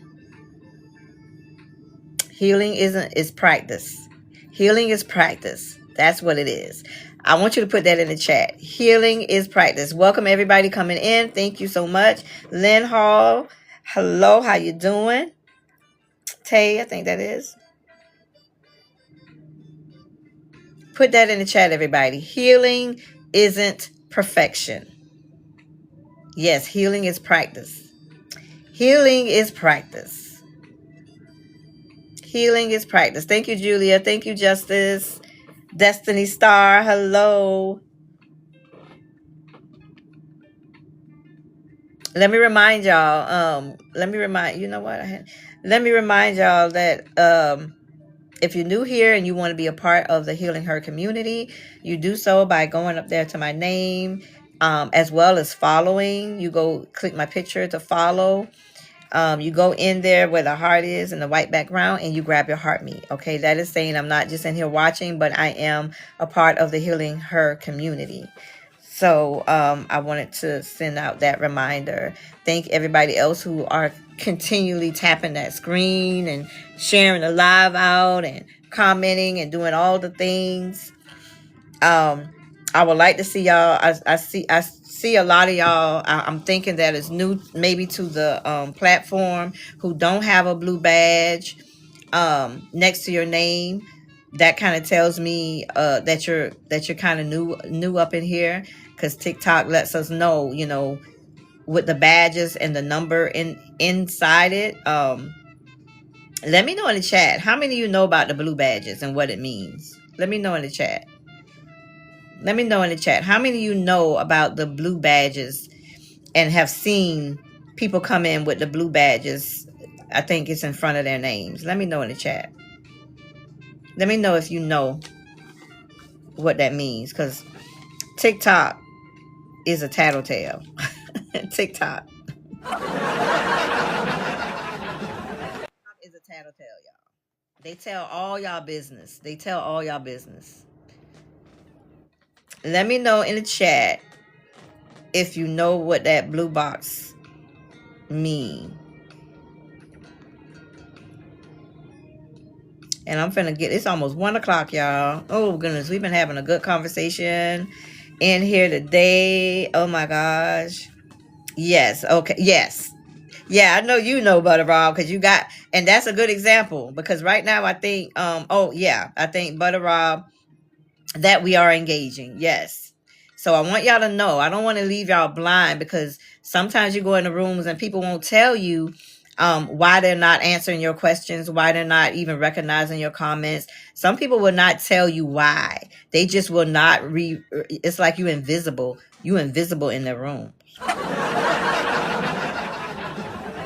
They could care less, honey. They could care less, because TikTok has told the host, the live host, us, who you are in the live. Okay. So if you're new, you might not know. And that's why I stopped to explain what that means, because I don't want to have you in here looking blind and say, oh, I was in Coach B room and she didn't even say anything. We are up in there looking real crazy, because you have the ones with the blue badges. Sometimes, they know too, because they know what the deal is. Okay. That is telling us all day long, if you are an engager. TikTok wants everybody to know who you are. And so I understand if you're someone new to the app and you may not know what's going on. Some of you may want to later on be a live host, and so you definitely want to know what's going on, because if you don't, you would be sadly mistaken when you pop up in your live and you expect people to support you, but you have never supported other people, right? And that is my reason for, you still learning. I'm still learning too, Butter Rob. That's why I have two beautiful communities that I go in. One is Gold Diggers. That's the name, GOAL Diggers. You'll find me up in her community, and I'm actually in a agency with Dr. Lisa. You'll find me up in her community, because I'm still learning all things TikTok. So it's a must, especially if you plan on being an engager. I mean, if you plan on being a live host, you got to understand what's happening on this app, because this is all about engagement. So if there's nobody grabbing a heart me, power sharing the live, tapping that screen, there's no conversation going on, there's no reposting, there's not people in here giving gifts, there is no way that TikTok is going to push this live out, right? And when I start it's amazing when I start talking about that, people drop off. I mean, and I'm not saying that everybody that drop off that's the deal, but some people, that is the deal. And when I start talking about it, people start dropping off, but it is what it is, right? Because it's about reciprocity. Like, I'm giving you information. In the process, we are supporting one another, right? And so it's only proper that we do the same things. You do have people that come up in rooms and they will watch for 2-3 hours and they have not even tapped the screen.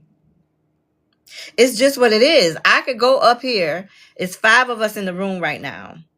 And I see people, I see those who have tapped the screen. Right now it's only showing me I don't know why they say the top list willing I create some views have opt out of been removed due to. Oh, some people have been removed due to what? TikTok? I see what Justice Destiny has been tapping the screen. I already know Butter Rob has been tapping the screen. But it's a couple of people who haven't, done anything in the live yet. And like I said, the power share this live out to tap that screen, to repost, to power share. Like I said, that costs you nothing. So I don't be trying to get in people's pockets because I don't know what your pockets look like. I know what mine look like, right? And when I go into these communities, guess what? I do what I could do, but I'm definitely going to do all the things that are free, that cost me nothing. I'm definitely going to do those things. And I do it diligently. I be tapping the mess out of that screen. Hey, Stephanie, I'm back. I'm at work. I like listening to your live while I work. All right. People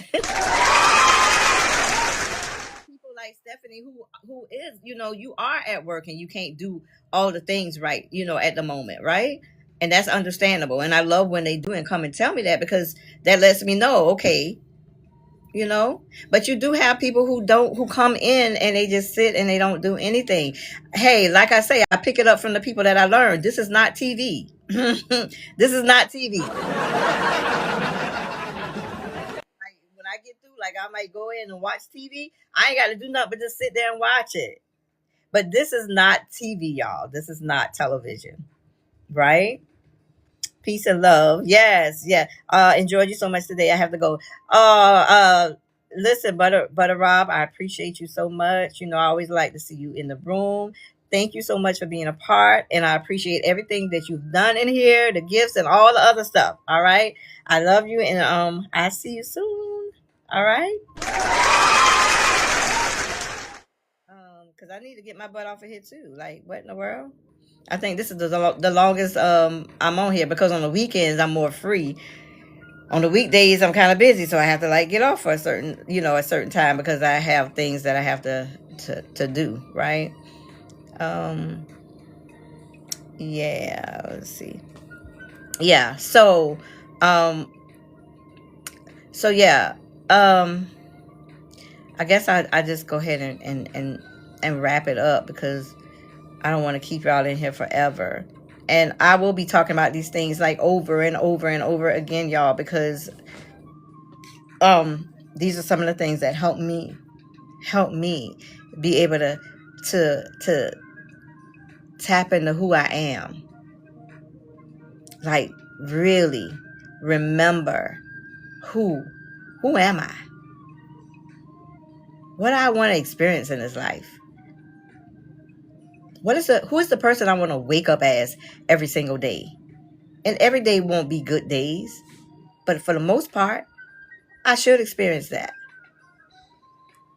I shouldn't be walking around unhappy, not in peace, stressed, frustrated, disgusted. I shouldn't be walking around like that every day.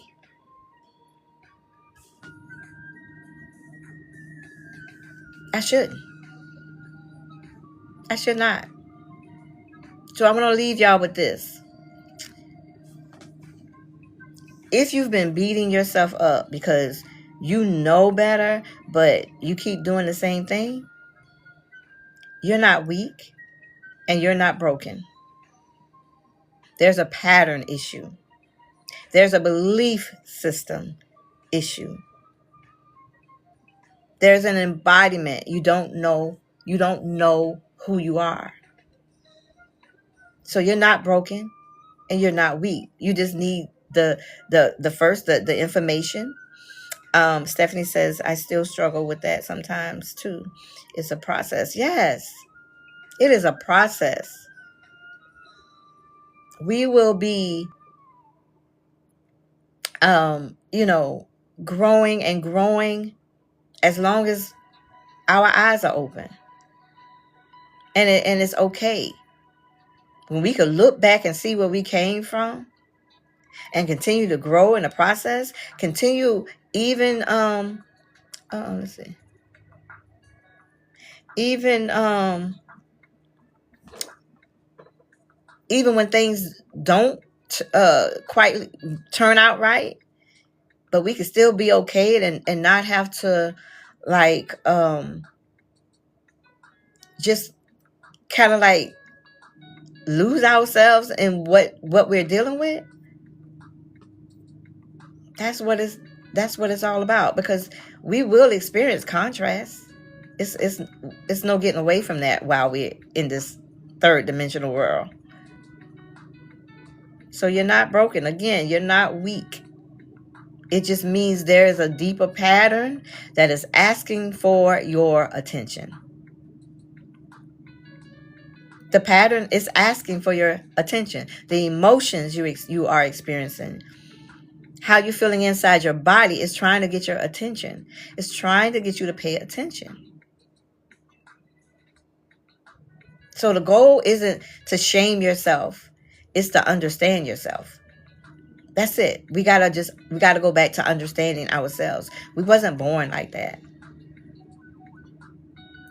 Understanding. But because understanding is going to create compassion.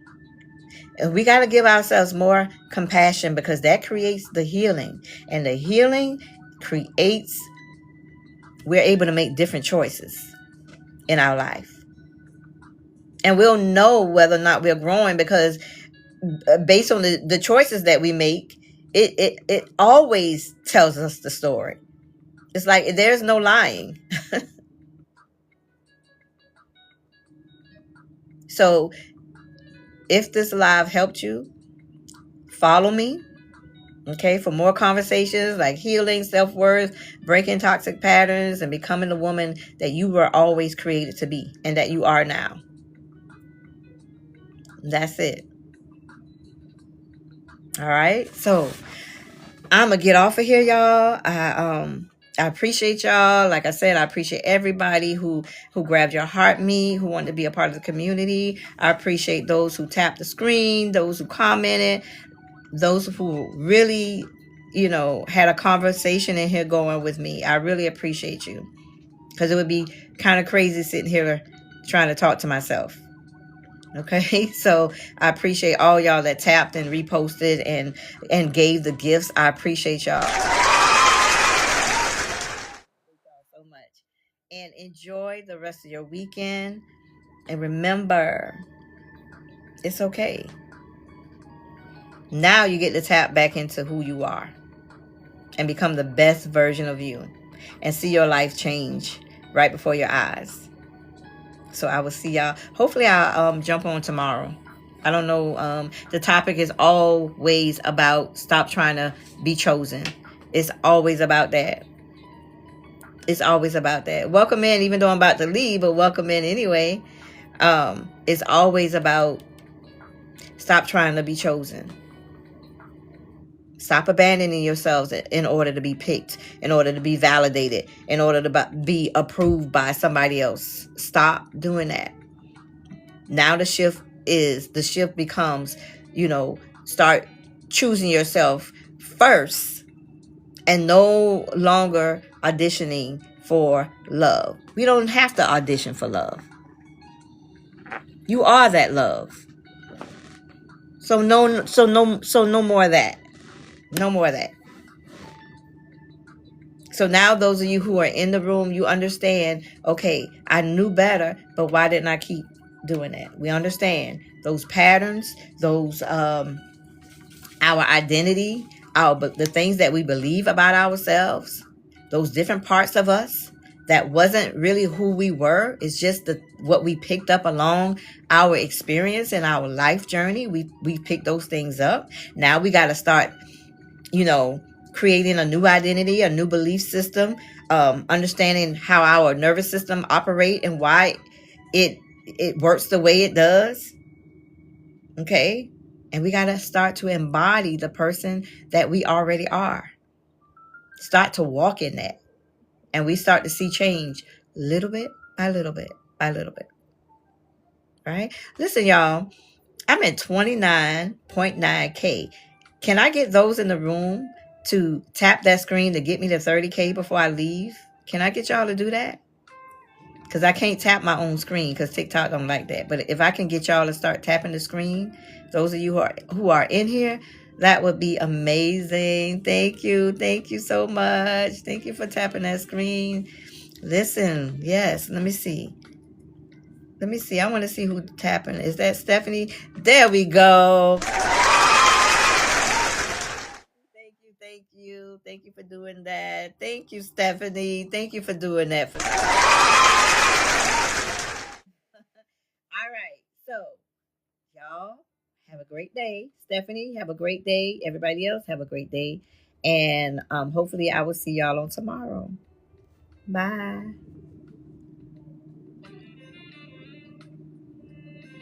Let's see. Keep it alive going.